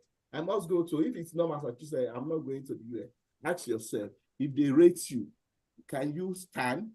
It doesn't mean you cannot go to such school, but if you are one of the people giving admission with what you have, do you think you can compete, from outside? So we have to be realistic to ourselves. If you get here, you can go to any school based on whatever you are exposed to, but don't let that attraction be your focus. That's just it. Thank you. Oh, thank you. I think we still have one hand. Ogunbanjo. Oh, good afternoon. Good evening, sir. Please tell us how to pronounce your name. Yes, Ogunbanjo. Hello.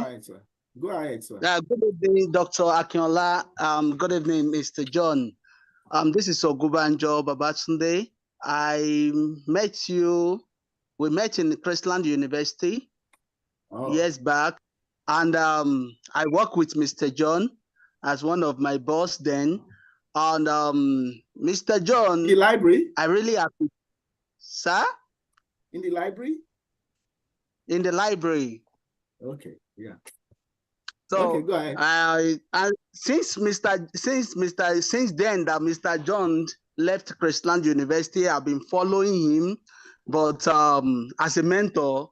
But he doesn't know, because I believe that a way of having mentor is not only when you talk to the person, you can be following the lifestyle and all the parts of that person. So my first publication was, I was like, I have to go and check Mr. John publication online on the ResearchGate. And when I saw the way he published and the way he wrote some things, I have to follow the place he published the first one of the publication, and I threw my own publication over there, and it was accepted and published. So since then, I was like following Mr. John, and I applied also from one of the university, and I joined this group. Somebody sent this link to me, and I joined then. And I've never regretted that I joined this group. And immediately, anytime they posted anything, I checked, I looked, and I followed up. At the time, they posted some, Mr. John posted some school, and he put application waiver on those schools. And I quickly grabbed it and I applied. One of those schools is Senior University. Then I was doing my master's, and I tried to apply for master's because I'm still doing my master's in Nigeria. And why my result was still, after finishing my master, they delayed the result a lot of time. In fact, almost 2-3 years before the result was released. And then the school sent back to me that I should reapply. So I was like, why did they say I should reapply? I don't know. I did everything that they asked me to do over there, putting everything down. I was trying to communicate with Mr. John, but I don't know. But let me just use this opportunity to beg Mr. John, whatsoever I offended you in any area, that I'm very, very sorry. Dr. Akinola, please, you can help me to beg Mr. John to forgive me, and so that I can able to get better thing through him. So I sent so many things, and those people get back to me. And by now, I have 3.3 in my master's. So my question now is that, can I apply for PhD? The school now, Senior University, are still sending back to me right now. You know, Mr. Ogunbajo, you know, we are going to have one breakout room for those who can wait towards the end. So you'll be able to take this personalized question so that we don't keep everybody waiting. So that will be an opportunity for you to wait till that time, sir. Okay. So no problem. Somebody asked, thank you for your explaining the situation anyway. So somebody said, I think Titi Lockman, that about the letter of recommendation, that can I start recommendation letter now, or should I wait until I've been admitted? Of course, recommendation letters are not what you need when you are admitted. They are part of the application package. So you cannot say you want to wait until you are admitted. In fact, you should begin to have people who you are likely going to use as your recommenders now, what we call referees. You know, you should start having them now. Talk to some of them. In fact, if you are going to need 3, talk to as many as possible, 7, 8. And the person that will talk next will let us know about that. So I don't want to get so much into that. Let's take one more question, then we'll come back to other questions so that this person can present. Dr. Oswanda Rignero. Now, Afolabi Daniel, can we have you? All right, thank you very much. I was going to ask that concerning sending code email to please, is it generally advised? Prayer on faith. Please pray the prayer of faith. I've missed the person. So Daniel, let us wait till we get to a general question. I will encourage us to ask questions based on the presentations that have been made so that we don't just lose the flow. All right. I'm sorry if I interrupt you. So Jeremiah, let's have you quickly. All right, sir. Good evening. Please, can you hear me? Yes, please. Okay. I just want to ask in respect to that publication you talked about. If I am the first author and someone is the second, and that area is basically in my field, can I use it, or it has to be a single authored paper as a publication sample? I would say logically, if you have co-authored something with someone and you want to use it as a writing sample, I would advise that you rewrite your own, give it your own topic, all right? And then cite that paper that you co-authored with someone else, and then be the sole author. Don't use that co-authored paper as your writing sample. It's not your writing sample. It's a joint effort. So it's just like you are writing an exam, and then you then needed somebody to tell you the answer from the back. So it's just like that. So you should know that this is a very serious thing, and you don't want them to even look at you as somebody who has a cheating tendency. Adegbero, you want us to say something? Yeah, So I wanted to add. Go ahead. Okay, sorry. I wanted to add something to your explanation now on writing samples. I wanted to ask that this is not actually peculiar to those who in sciences. Okay, if you're in sciences, maybe you are trying to apply to come here to a lab or something, then if you publish someone, that might be tenable, okay, in sciences, but mostly in arts and liberal sciences, I don't think it's advisable that you use a co-authored article for your sample, okay? But those who are like going for like physics, chemistry stuff, most times they expect that you like publish with some others in your field. And then you just have to explain your role. I think the aspect that you took in your research and some other things, you need an explanation to show that, okay, this is what you did. And that is probably what you need also to tell in your statement of purpose. So let me quickly take the floor from there, because I'm sorry for the delay. Now, all of the things we've been discussing ties back to the statement of purpose. You see, every other document that I have submitted for this application, the only place for you to tell us what you are doing or what you have done or what you want to do is in the statement of purpose. And there is something that is very unique about America, which I want us to take note. When I got there, I wanted to open the door one day, and I was struggling with the door because I don't even understand why I have to, like, this door is not locked. I wanted to open it. Then I discovered that here in America, you have to take the knob up, not down. So America, they want to do some of their things in a way that is quite different from the rest of the world. And that is the same thing that is applicable to the statement of purpose. They have a kind of writing convention here that dictates what they are expecting from you. And most times when you don't follow this convention, they struggle to understand what you are talking about.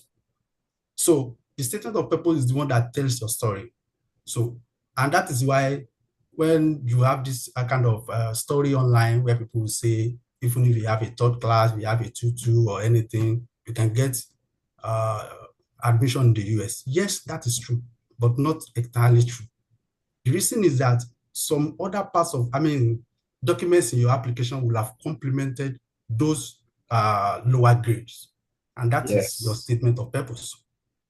Okay, so if you have a strong application, it means that even if your grades are very low, yes, your explanation and some other things will complement it and you get your admission. So that is just to tell you that the statement of purpose is very important, and it's the one where you are going to tell your story, where you are going to tell us who you are and whatever you want to do. So, like I said, it is not possible for anyone to write for you. So if you have this kind of mindset that somebody is going to write a statement of purpose, I'm very sure you are not supposed to be here in the first instance, because it's supposed to be your own narrative, supposed to be your story. It's supposed to be about you. So if you have copied from somewhere, it will be very easy to detect that this is not you. So it is not about grades now. So whatever grades you have, maybe you have first class, you have third class or anything. Now, how did you present yourself matters most. And that is why you need to pay attention to this. And it's not something you write within a day or two, it's not something you write within a month as well. You take like 2-3 months to write a statement of purpose. And let me be frank here, that there are some drafts that we have had in the past. I cannot even show it to people again, that this is where we started. And and we are talking about that. I made a statement the other time that Dr. Akintola is somebody that is never afraid to ask questions. And let me be frank that yes, I'm very good in this now, but he was the origin. Okay, he's someone that is ready to make research, he will do anything to get the correct information about something. Okay, and that is why you need collaboration, just like Dr. Adebayo said. When you collaborate with the right people, you get the correct information, always. So, and I'm happy that I know these guys, and I'm happy that we are associates, okay, because I learned a lot from them. So, what exactly are you supposed to do in your statement of purpose? Let me introduce myself. I'm Sunday Adigbenro, and I teach rhetoric and composition. Okay, so here they have a kind of convention about writing. They have a way of structuring their essays, and immediately they see your essay, they know whether you know what you are doing or not. Okay, most of their first year students, they take this same course, and most times we talk about technical writing, we talk about writing in general. This is the basic. Okay, so when you don't follow the correct pattern, they will know that this person is not fit for a program. And that is when we were talking about submitting earlier the other time, this is the first thing they see, even before looking at any other, because here in America, they believe in the story that you are telling. They have this kind of benefit of doubt, that whenever you say something, it is the truth. Okay, so it is the recommendation letter will only complement whatever story you have told them here. So it is very important that this is about you. This tells your story. It's not like copying from someone else or asking someone to write your statement of purpose for you. Now, what exactly are we supposed to have? How do we structure our statement of purpose? Most universities will give you a kind of word limit. They will tell you the number of words that they want. In fact, you have some that will even limit the characters. This is where your linguistic acumen comes in. That is your ability to use words concisely, correctly, and straightforward. Okay, and I would advise that your statement of purpose should be minimum of 4 paragraphs. Okay, let me say minimum or maximum 4 paragraphs. Your statement of purpose must be 4 paragraphs. No matter how limited the number is, let it be 4 paragraphs. Now, what are we expecting in each of these paragraphs? Okay, the first paragraph introduces you to us. And this is where you want to see the difference. This is where you want to see the uniqueness of your story. That is why you build a background for whatever you want to study by telling us a story about you. And don't forget, any story you are telling links back to your ability to research or teach. Don't forget the purpose of funding. What is behind funding in America is your research ability and your teaching ability for those who are coming for GTAs.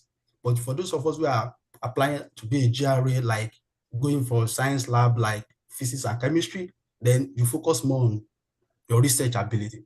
Okay, so the first paragraph tells about what you have done or what you can, your story or where you are coming from. Then the last part of that paragraph, there's something we call thesis statement here. Okay, when we are teaching our students, the first paragraph of every essay must have a thesis statement. And that thesis statement, that is exactly where we want to see what exactly are you coming to do? What exactly are you talking about in this essay? Okay, so the last part of that paragraph is the thesis statement. And that is where you tell us the specific part of the program that you want to apply. What interests you in their program? You want to see that in the first paragraph. Okay, so that first paragraph introduces you. Sometimes people will come from like their own personal upbringing, what inspired them to study this particular course. Sometimes some people will tell about a particular event in their life that happened that influenced them to like this course that they are doing now. Sometimes some people even build a story around their undergraduate research. If it is connected to whatever you want to do now, you build a story around your undergraduate research, or maybe something that, maybe your research ability, your research experience or teaching experience. You just build a story around that to show that this is unique, this is about you. So that when they are reading, someone says, then this story is not replicated in another one. Okay, so the first paragraph tells your story, gives us a background of who you are and what influence your decision or your interest in that particular field of study in that school, and nothing but that. Now, the second paragraph, this is where you tell us about the research that maybe you want to do, or you are planning to do. Please be specific, and you have to use vocabularies that are very specific about that research. About that field of study. Don't just use words from nowhere. You want to see, because experts in your field will read your statement of purpose. So if you are not using the correct, the right vocabularies in that field, they will know that maybe you are just shopping from anywhere. So they want to see that, yes, this person is actually someone that is well versed in this. So here you build your interest in a particular field that you have chosen. Sometimes people will talk about their maybe their proposed research topic. Here, actually, they don't expect that you know a lot, and you are not supposed to be saying, I have my topic now. No, nobody's expecting you to have a topic by now. They don't even expect you to have every idea that you want to do. Okay, but you just have to let us know that this is exactly what I want to do. Okay, by being very specific, and I will say very specific. Then here also, you may also want to introduce, okay, let me mention this, that whatever story they are telling in that second paragraph, whatever research interest that you want to claim that you have, if it does not align with those of the faculty members, it is a no-no. So that means sometimes your research interest is not even the most important, but the research interest of those faculty members that you have researched, that you have checked online before, because it must align. That you must have a supervisor before they can give you admission. Okay, but you don't have to indicate that I want somebody to be my supervisor. No, you just let us know that you are interested in the research of so person, because this is what you also do. Okay, whether for masters or PhD, you still have to show something like this, that you are interested in the research of this person, or you have just something like that. You don't have to say I want somebody to supervise me. No, that is not necessary. Okay, except for those who are going to a particular lab, are applying to a particular lab, like physics people, chemistry people. Yes, you are free to do that. You are free to let us know that this is the person that, because most time those professors are the one that fund they fund your GRE or GTAs. Okay, but for conventional people, for those who are coming to the graduate school for GTAs, we are not expecting you to indicate the exact professor that you want them to supervise you. So that second paragraph tells about your research, okay, your research interest and how it aligns with someone in the department. So the third paragraph is about your, let me say, your background in research and teaching now. Okay, your interest in research and teaching. What have you done? What have you done in the past? This is where you can also tell us more about your writing sample, previous studies you have done, people you have worked with. Here, if you can also mention maybe your professors that are going to write your statement, your recommendation letter. You can mention them, that you have worked with this person, you have done this and this, to show that you can, this is you. Okay, don't forget the focus for that third paragraph should be your research ability and your teaching ability. And now schools will expect you to also indicate that you want to teach. Okay, you have to show your interest in that, as in you are excited to teach. And let me say, I learned my lesson from this, because I applied to a school and I was put on a wait list first year. Second year, they put me on wait list again. I said, what is happening? Then we have a guru in the house that will always insist that let's ask them. Let's ask questions. and we asked questions. And from there, the information I'm giving to you now, we got that information from there. That you have to let us know that you want to teach courses, because that's the only way they fund graduate students. So this is very important, as you indicate that, yes, I've taught courses in the past, and I've also started to teach courses in your school, okay? Because that is where you get your funding. So that is basically what your third paragraph talks about your research ability and your teaching ability, okay? Then the last paragraph is your future goals. That is, what is your goal? What do you aim to achieve in the future? What are your future plans? You want to see what, if you want to japa, then please, just like they said, that is not something to be proud of. Okay? So what are your future plans? What are your future goals? Then you can just let us know here. So this is basically the structure of your SOP. Now, how does it connect to your recommendation? I remember Dr. Adebayo was talking about the recommendation letter at that time, telling you how, what to include and what not to include. Well, let me say, some of us are privileged to be in the writing system, that as in we study English, so we're able to have mentors that taught us how to write, how to do this and some other things, but not in all cases. That is where you need to build relationship, good relationship, I mean. If you have good relationship with your professors, those who are going to be your referee, then it is advisable that you draft your recommendation letters. Okay, if you have good relationship with them, you can draft and send to them that this is what I feel I want you to write for me. Okay, now it is the onus is on them to now edit and do whatever they like with them. It depends on the kind of person you are choosing for your recommenders, rather. Okay, now if you do not have that kind of opportunities to have such relationship with your professors, then I would advise that when you are asking them to recommend, to be a recommender, you have to include 2 very vital documents. And number 1 is your CV. Then number 2 is to let them know the role that you want them to play. You need 3 recommendations. One of those 3, one of them must be somebody that can attest your research ability, probably your former supervisor, or somebody that you have worked with as a research assistant. It is very important that this person will emphasize your research ability, that this person has done research with me, has done this and that. Okay? Then the other person must be someone that can attest your teaching ability. Okay? You can vary like that and say, okay, I've presented you as my mentor. I presented this person as my professor. As my academic advisor. Because they will ask them some of those things, that who is this person to you? So give them those information that, okay, I want you to be my I want you to act like my supervisor, so that the recommender can speak to that. Because you need all of these things must tie together. They want to see those stories coming together before they can say, okay, this is an application. Okay, so it is very important that you pay attention to some of these things. Then the third person could be maybe someone in your workplace or anything, as in someone that can also just talk about your moral ability, your steadfastness, or some other things about you, about your person. So this could be anything.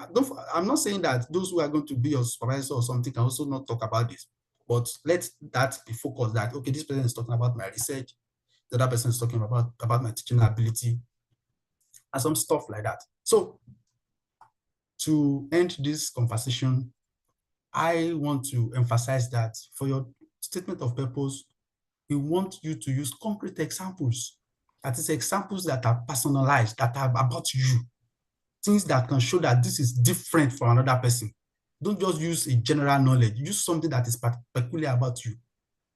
Okay? Then use, mention courses that you have taught in the past, professors or mentors that you know, that can attest to your ability. These things show that, yes, this is about you. Okay? Because this is the only story, this is the only opportunity for you to tell your story. And that is where most admissions are decided. It is from your statement of purpose. Okay? So I'm going to wait for other questions about statement of purpose, and now it must be connected to your recommendations later. I don't want to take much of our time. So I think some of these things, these are things that we all know, so I don't want to talk about much about formal language. At this level, I think we have so many tools online now that you can use to check your grammatical errors and stuff. There should not be one. Yeah, there should not be one. And then, I mean, worded expressions are also not expected from you. So you have so many tools online that you can use to like review your work. But when it comes to organization of the ideas, then you need reviewers. You need people that knows about this that can help you to just like review it. Don't say because I'm specialist, then I can write this and submit. There might be error that you may not even notice. So that is why you need other people to like help you look at it and give you advice. So I want to stop here. Okay. Yeah, I think, okay. Yeah, I think I've mentioned this at the beginning, that this is not something you write within a week or two. Yeah. Some people write for 3 to 4 months. That's why they give you 6 months for the application. Thank you, Dr. Adebayo. Thank you so much, sir. Let's appreciate Dr. Adegbenro, please, our digital class and everything. Please, let's appreciate him. That was a great one. You can see how gentle he is. You can see how he was dishing out tactically. You know, when you deal with language people, you just have to be careful. You can see how gentle he is indeed. Thank you, Dr. Adegbenro. Thank you. So I remember the day when he got to the US, and I went to meet him at the train station. He was to pass through my CV to where Dr. Akiola lives, and he sat there quietly. I said, but you're gentle. But he's already used to cold now. Yes. Because he was shivering that day. He said the weather was cold. I said, the weather hasn't started at all. So thank you, Dr. Adegbenro. And I have a mentee that will be linking up with you. Let me make this open now, because my girl wants to major in rhetoric. And when she said that, I said, I have a scholar, I have a specialist. So Bamishe will be reaching out to you. Bamishe, are you there? She's not there.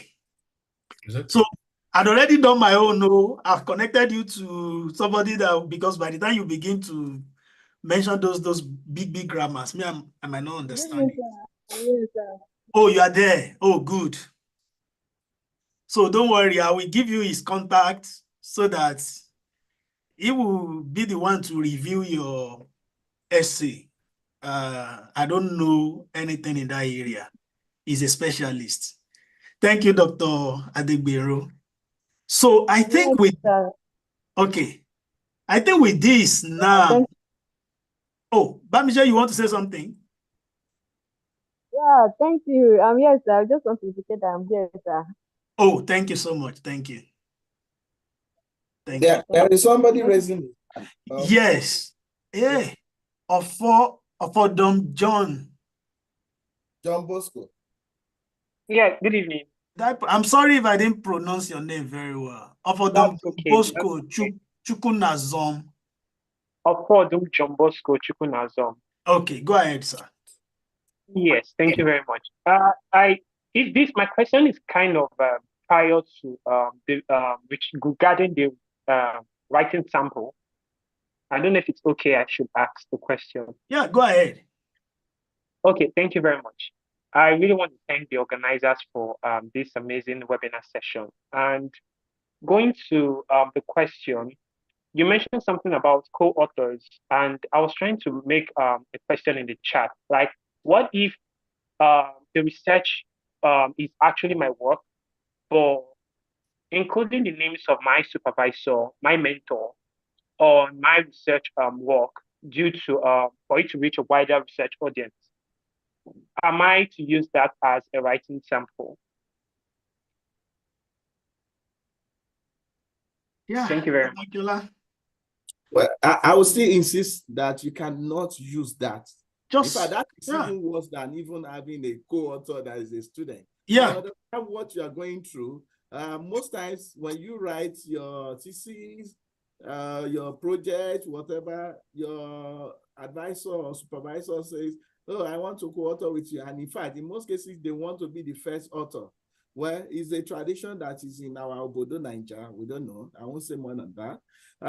But doing that is just like you are now standing on the shoulder of someone, you know, to then say, this is my work. It is not your work. What I have suggested is that you can write something similar, but you must be wary of plagiarism. You know, if you you can write a paper, a brand new paper, it may be similar to what you've written, but it must be well referenced if you are referencing that paper that you have co-authored with your advisor. It must be something different. The only time you can use your own publication for writing sample, as far as we know, is your own authored work. In fact, in my case, I use it because it was similar to what they do in my department, you know. So, but that's not my area of research today. So, and I think that was what Mr. John was saying. Anyway. Yeah. Yeah, let me quickly take this question before I can see another hand up. I'm coming there. This person said, oh, I think she asked 2 questions, but let me quickly read the, okay. He said, please, I think I've answered your question. Yeah, I've answered your first question. I just got married and I'm planning to continue my PhD abroad. How do I get my spouse? You don't have problem. You can see ring in Dr. Akela's hand. He's showing off.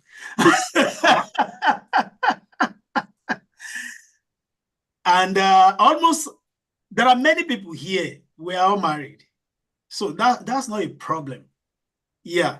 And I see, the first thing is, and I like your mind for considering your spouse and your family, but the first step to making that dream come true is what we're talking about here.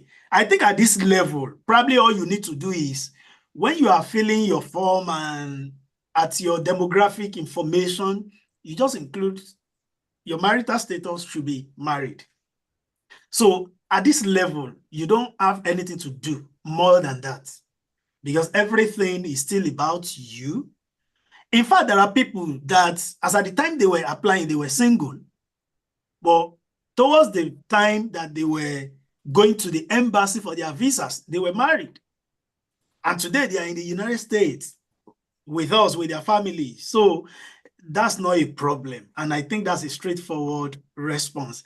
She also said that I had a HND background, though I did a postgraduate diploma before my master's. Can I still go ahead with my application? Oh, yeah. Perfect. You already have a master's. Look at it, though. This person had HND, did postgraduate diploma, then eventually did master's. Package everything together. Get transcripts for everything. Now, one of the major things for your master's is, except in few cases, we have people that with their first degree straight, they start PhD in the United States. Yeah, we have some people like that. And unfortunately, we're unable to cover that aspect. If you are a first-class person here, you can go for your PhD straight if it is applicable in your discipline. But I'm aware in my course, in my discipline, I've seen people go from first degree straight for PhD with their first class. In most science, especially in chemistry, those ones I know very, very well. So like Dr. Akela did mention during his keynote, see, the first thing is reach out to that department directly because most of these issues are dealt with on individual basis. You may be shocked. In fact, this year now, we've seen different variants or differences in the content we see on I-20 documents when students want to go to the embassy to get their visas. You know, so we continue to see new things coming up and institutions are not the same. Their mode of operations are not the same. So you may want to reach out to your school. And that's why we were saying the other time, identify your interest, identify your school. Which school do I want to go to? Then you reach out to them, discuss your peculiarity with, and that's why we are bringing this webinar earlier than we did last year, so that it gives you time to reach out to your school to discuss your peculiarity. You know, you don't want to get to the stage whereby you will have paid $75, $65, $50 application fee then at the end of the day, you got rejected. It can be very, very disturbing, like with the exchange rate in Nigeria now. It takes a lot to raise $50. That's a lot of money. Because $50 should be like, Saturday should be like 75K. You know? So you don't want to do that. You just want to find out. Reach out to your school. And if there is number one assignment for all of us today, identify your schools. The schools you think you want to go, identify that school.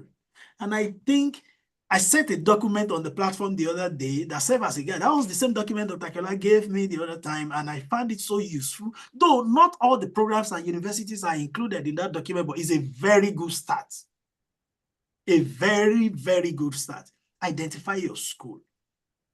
And again, it is one thing for you to identify your school.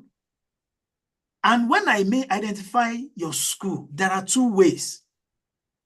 And I can use UI as an example because it's a perfect one of what we're talking about. Graduate school will have a particular requirement. The department that you are going, will have another requirement. So you want to see what is the requirement stated by the graduate school of the university you are trying to to attend, and what is the departmental requirement. Sometimes graduate school will have a deadline, department will have a deadline. So these are things that you want to know. Identify your school, the school you want to go, reach out to the department, table your case, tell them what you want to do. And you have seen this work over and over. Reaching out to the department is one of the surest ways of not making mistakes, at least. So, Mr. Ilesanmi Ajibola, please, you have the floor to ask your questions. Good evening. I'm not sure if you can hear me.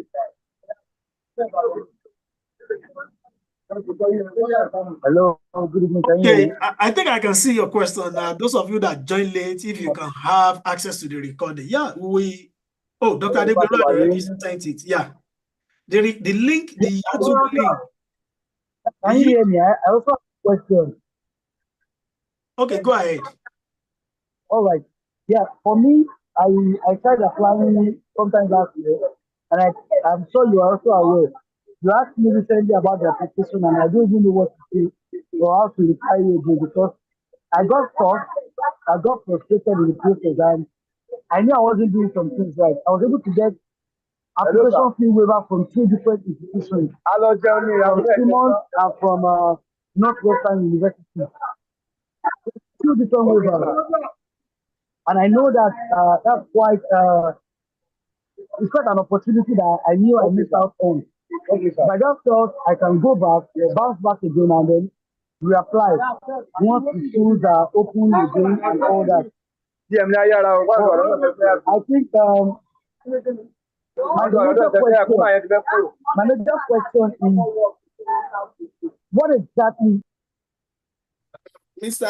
Ilesanmi, sorry, I had to mute you because we can hardly hear what you are saying. I would say maybe you should leave where you are so that we can hear you clearly, or you send a message to ask your question. I'm so sorry because we are recording this. Yeah. Very long recording on YouTube and nobody could hear what they're saying. Yeah. And I want to quickly say something because of that, what Mr. Ilesanmi said now. Okay. That I said something the other time that you should not be afraid to ask questions. There are some schools that will say you have to pay $100 or $150 for an application fee. My brother, if you write to the school, they can waive it for you. Don't be afraid to write to all these graduate schools and ask for fee waiver. They will give to you. Okay, it depends on what your story is different from another person. Mm-hmm. And don't believe that because they insisted that you must pay, then like for me, I don't have money. So I was just sending those messages to like 11 or 12 schools. And I got like 4 that gave me application fee waiver, even though they were collecting $100 from people. And I did not pay. Even my school does not waive application fee, but my department waived it for me. Because I write to them, I told them that I don't have the money, and they gave it. So do not be afraid to ask. Thank you. Now, thank you about that, and it's a very good one. Mr. Ilesomi was trying to share his story, and well, he knows that I might not be too pleased, and I like the fact that he confessed. You know what that means, to reach out to school, and two schools waived application fees for you, and he couldn't pursue it. He couldn't follow through. You know. And let me say this, sir, Amma. I know we are very, very busy in Nigeria. Honestly, everybody is busy. Everybody is struggling to... We understand how it is.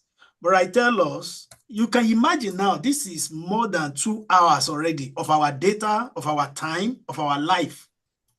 What would not be the essence of spending this time if we are not going to work and see this investment of time and resources go through? And we have seen this almost every year. Only few people will go through this process successfully. And you know, if a university, you reached out to them and they waived for you, maybe since then till now, maybe he hasn't reached back to them or gotten back to them. So what story do you now want to tell them now? You know, and so we just want to be careful that we don't take the patience and the simplicity of the donors for granted. So wherever we start, let us please, let's follow through. Okay, so our time is fast spent, and then we don't want to extend this beyond the next 30 minutes. So we want to respond to, we want to allow Grace Tolu Ade something to ask a question. Then we'll open the breakout room. We have 3 rooms. You can join anybody from the 3 of us. I'm going to open it as our asking question. I mean, as we are allowed Grace Tolu to ask a question. You don't have to join any room if you don't have any questions. Sorry, Dr. Golema, sorry. Somebody was saying that requesting for application fee waiver can reduce your chances of admission. It's a lie. A lie. That's not true. It is a lie. Don't ever believe it, though. It's a lie. Please, go ahead, sir. Okay, so we are going to open the room after taking the question from Grace Tolu Adebayo. Yeah. So please go ahead with your question. Okay. Good evening. Thank you for the time, and thank you for at least I've been reaching out to you privately and you've been responding. My question goes thus. Number one, this issue of GRE, my program, most of the time when you go to some departmental pages of some schools that I've marked out, they would request for GRE. Sometimes when you contact even people you know there privately, they will tell you have to do GRE, otherwise they would not consider the admission. And that's the number one question. So this issue of GRE is there, because I think last year when I was trying to process, I wrote some insisted that is part of the admission procedure and they don't waive it. And it gives you a better chance, gives one a better chance of getting admission. Then the second part is on when you were talking about the SOP, you were talking about I think the 4th paragraph where you were talking about the teaching, that you must mention your teaching and research part. Now, although I've written mine before, but I didn't include the teaching part, and I thank you for at least opening with that. But as regards the research part, how specific, because you were saying we should at least maybe narrow it to Nigeria, but not saying the topic. So to what level of this specificity should we go in that regard? Thank you very much. I will want Ademiro to respond, but I want to quickly say something. For the fact that you are not choosing a research topic does not mean you should not have a research in your mind. For example, when you are checking these universities and their website or your department, you must see somebody whose research interests you. All right? You can say that you are interested in researching. You can just mention a simple topic, but that does not mean that is what you are going to do.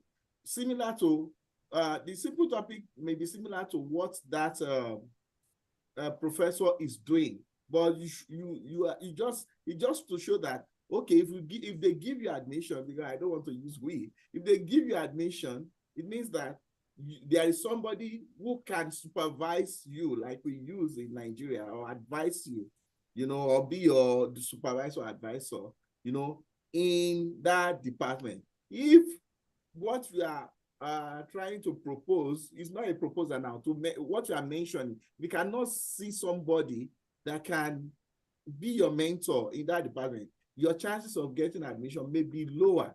You know, maybe you may be lucky that they just find something else in you and they feel, okay, let's bring you in.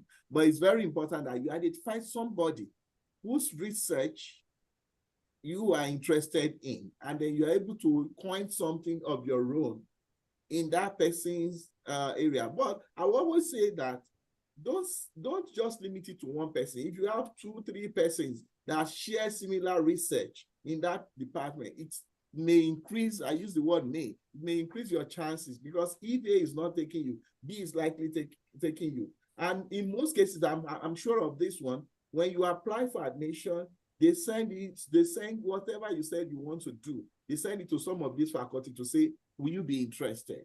And once you find somebody who is interested in your profile, you have a very high chance. That happens to my friend, Dr. Sunday. He has a PhD, he's doing another one here, you know. So he has that experience. The man told him, I read your CV, and I also had that experience. The person who read has left my university now, is not my advisor, but because he showed interest, it helped my chances. All right, thank you. So Sunday, you want to talk about something else here? Sorry, I was responding to somebody in the chat, so I didn't quite listen to what he was saying. I'm sorry about that. But did we answer your question, Mr. Tolu? I think we've answered all questions now. I don't think we have. Hello, sir. Okay. Afolabi Daniel. I'm so sorry. I'm so sorry. The previous person that asked, you actually did not answer about the GRE that you mentioned. Okay. So yeah, I know something was missing. The GRE is a standard. If you have a school that has a standardized test, they are not going to waive it for you. Yes. Because it is the requirement. It's just like before we open our gate, the big gate, you must have this. It does not mean you passing or not passing it is why they will give you admission. You just must fulfill that criteria first, or criterion. I have a friend who is in the UK now, who's one of the schools that offered him admission. He did not even meet the kind of scores that they expected for the GRE, you know, but he did it.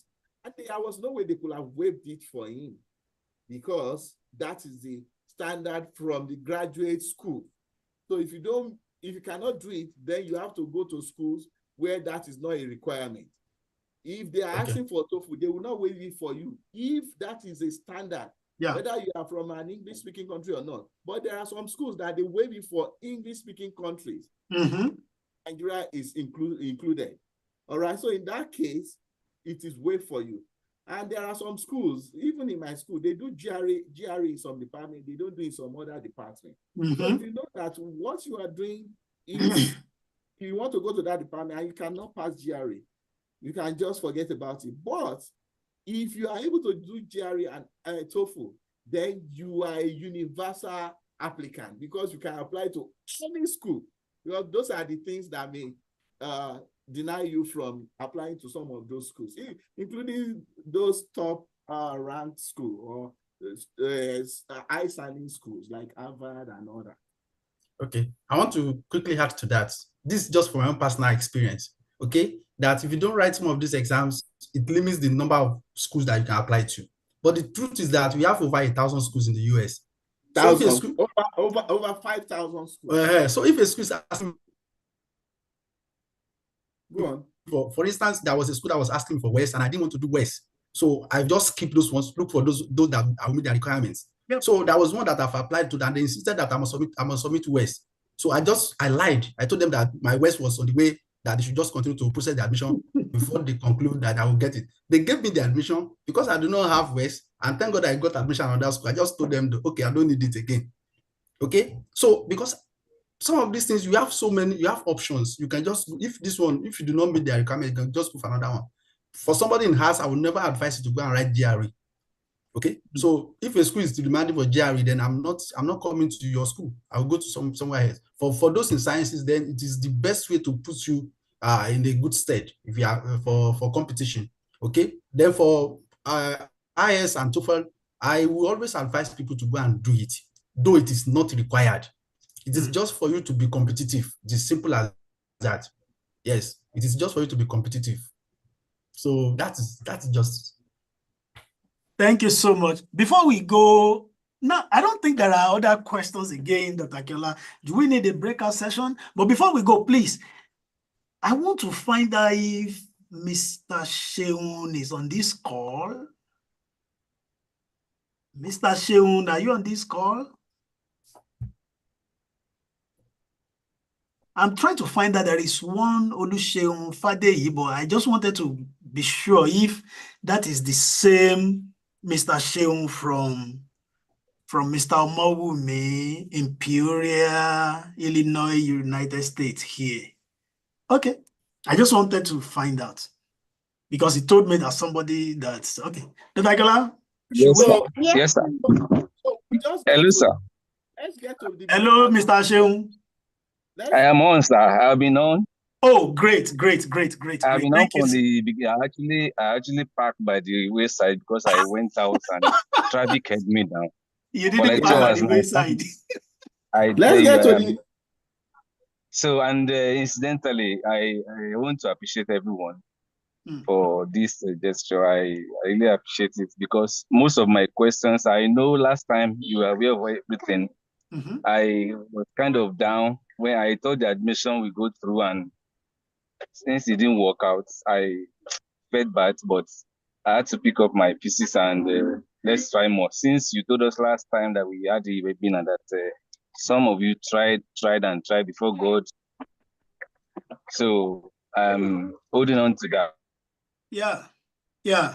And but some of the questions I have actually been answered. Oh, good. Because of especially Dr. Akinola and Dr. Sunday. So that's why I'm just listening and I've seen some of the mistakes of the past that I need to go and work on. I like but that. The only question I feel I wanted to ask was actually answered by Dr. Sunday just a while ago. Good. I feel some schools, I just feel that if you could help us to check to give us some of these schools that they might not be well known, but at least they can offer us something. And I know in terms of competitions, because some of us, we are not a way like that can also have a way out of the whole thing. So I've been online. I like to listen, and I've been getting what I actually needed because I have seen some of my mistakes in the past. I need to go and adjust and correct now. So I'm online. So if you can help us on that part, if you can help us on some of these schools that we don't need to, like last time, I worked on 3 schools. And unfortunately, I was unable to submit on 2, and they will be like requesting for you to submit your proof of fund, and I was like, am I making mistake? And I got to you sometime that what's actually going on. So until I was able to get through on one, and when they asked me to pay, you were kind of saying you were skeptical that this and that. I was. So I remember that. So and that's why I feel that if you start early, then, like you said, and I want to be positive and be praying to that. Since even you can know the magnitude of. Don't worry, Mr. Sheun. Let's just do it this way. And I remember Dr. Akinola was like, this time around, we have to do this early. Let me tell you, and that's why I was talking about priority deadline the other time. You see, don't worry, we will talk about this, and we will talk about this. I remember when my first rejection came, he told me, he said, is their loss? You know, in my head, I'll be like this, Dr. Akiola. It be like say the way they reason is his own reasoning is not conventional. It's not a normal. He said it's their loss. Is it not my loss? But he said it's their loss, you know. And I got 2 rejections. He said it's their loss. And now I got the 3rd one, and I'm excited. So, and that's one of the reasons. Let me tell you, I like the statement you made that you've learned some of the mistakes you made. In my own case, one of the mistakes I made was that the area, see, my essay that I wrote, and again, let me quickly say this. If you are targeting 3 schools, you may want to look at your SOP again. How does it align with what they are doing in each of the schools? Yes, If you I've sent submit them. the same SOP to schools that have different focus, if you die on the mountain, nothing will happen, sir. So, sir, ma. Yeah, you're right. The mistake I made was I sent the same essay to the same schools. And the area I was proposing that I was saying this is what I want to do, they don't have faculty members. That's not their area of research. So at the end of the day, I will have nobody to advise me, to be my supervisor. So these are some of the, so we keep learning. Are you getting the point? So, and I will just say that you are not the only one who has been down by rejection. I was still chatting with one of my good friends yesterday night. We started all this together. It can be very disturbing, my brother. But see, one door, we just make you to forget everything. So you can't give up. Don't worry, we will talk after now, and we see how we move from here by God's grace. Dr. do we still need this breakout session again today? So, but because we mentioned it earlier, so let's just spend 5 minutes there. Okay. You can be in the main room, or okay. Let all of us be in the room so that anybody wants to talk to anyone in 5 minutes, then we'll come back. Okay, let's do that for 5 minutes, then we come back. If you want to ask personal questions. Up now, you can just click and join whichever person you want to join. You must have seen that stuff popping up on your screen. Yeah. Yeah. And if you can't do it, you can talk, then we can put you to wherever you want. But you don't have to join anyone. If nobody joins my group, I'll stay here. I can still want 2 persons, 2 in Adigbero. Mr. Adebayo, maybe you will be in the main room if no one joins your group, your room. And if you don't join any, it means that you just want to be here. Join breakout room, ask for help. Okay. Good evening, sir. I don't know if it's fine now, sir. I was saying something the other time before the audio issue and all that. I don't know if it's fine, if you can hear me clearly now. Can you join the room and ask your question? Okay. No, I belong to a group already. One of the chat groups of It's not a group now. We are talking about room. Zoom room. The breakout room. Breakout room. And I'm going to okay. Live recording now. So when we round up, we'll complete it. So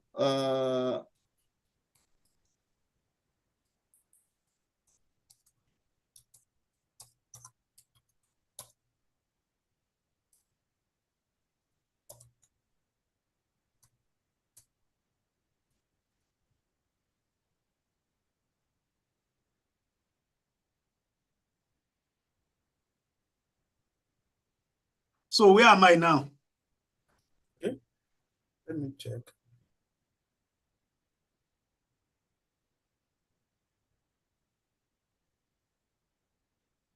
Okay.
So we want to round up the meeting.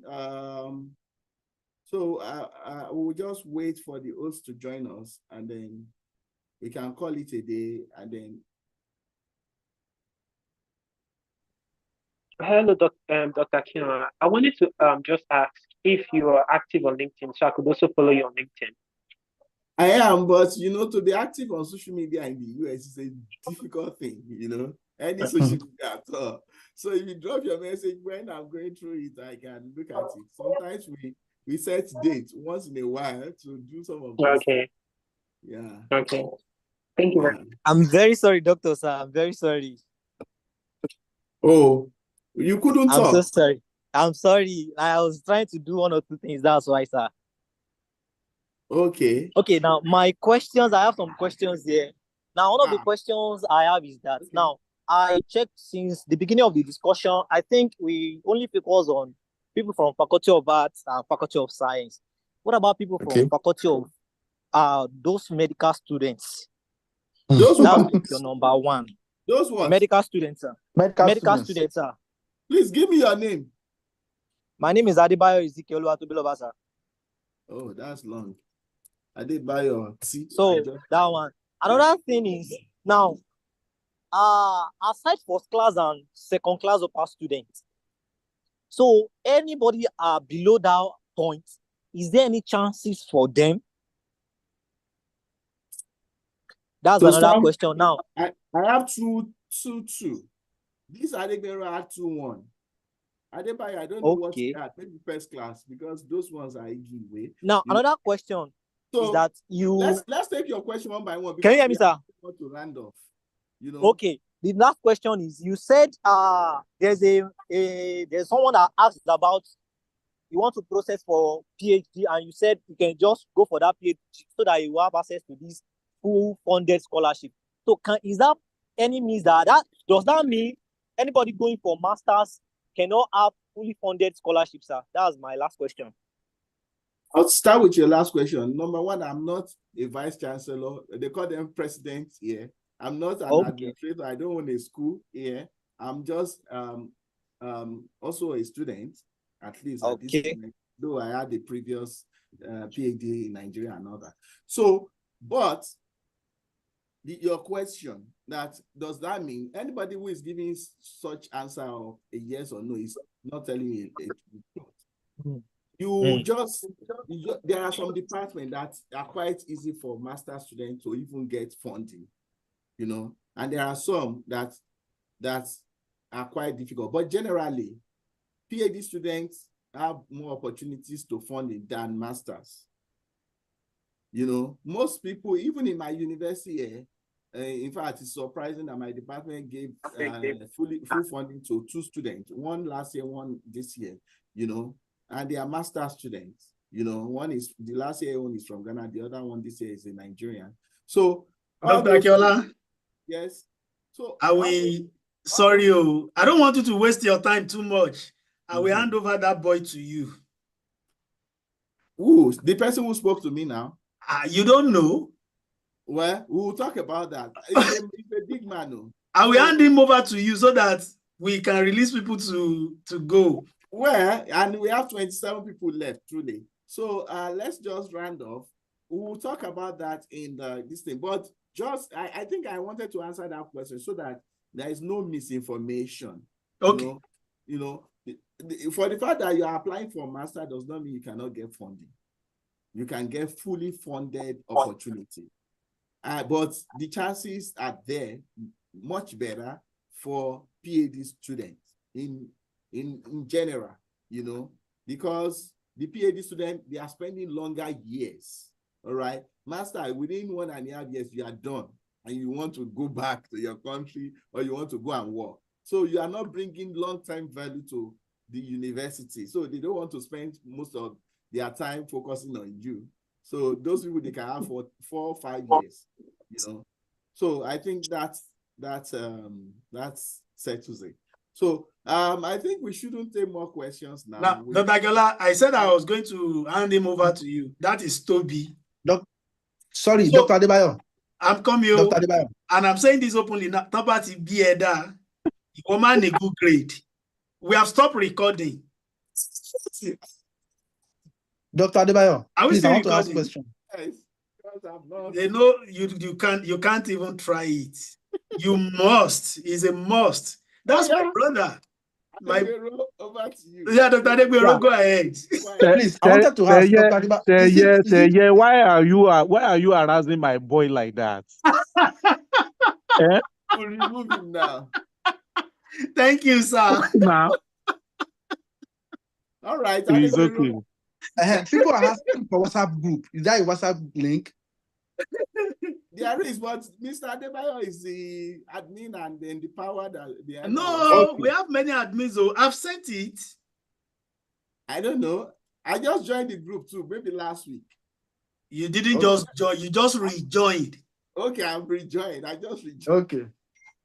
Yeah, so that they can ask the questions in the group. Yeah.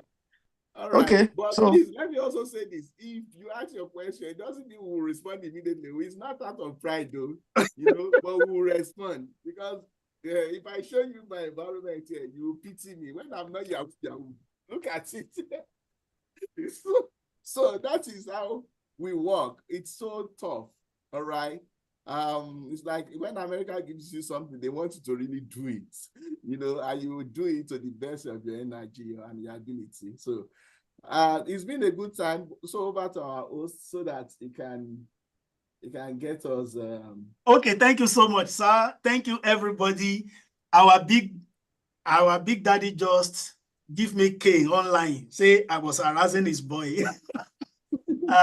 Thank you so much. And it's a good thing that he joined today. So Toby, you did well today. If you don't do well, I will say. So thank you. I was just joking.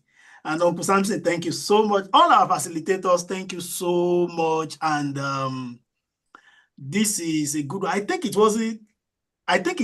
is worth your time. Maybe. And like I said, if there is anything you also think, please, it is the best thing is for you to go ahead and work with the information you have at hand. If you acquired all this information and you didn't do anything with it, nothing will happen. So please, let's go ahead. The recordings will be made available, Mr. Ilesome. Don't worry, I promise you that. And I think on this note, we just want to appreciate everybody for joining.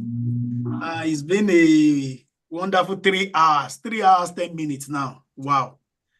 And we look forward to celebrating the success of all of us. And by the grace of God, God will make it happen by his grace. So if there is any other thing to say, so we can leave at any time. You can put on your video, your audio. So you can post for a group photograph if you want. Oh, great. That's not a bad thing. So I'm going to stop the recording now. Thank you, everyone who has joined. We thank you for your patience. Thank you. Yeah. Bye. But on Sunday. Sir. Yes, sir. Okay, stop recording online. I think I have stopped that one too. Okay, the other time I stopped used the recording on Zoom, but the online was going on. Okay, let's do our group this before we go on away. You can put on your video. We have very few that are left. I think we are just 17. Oh my God. I'm in the dark.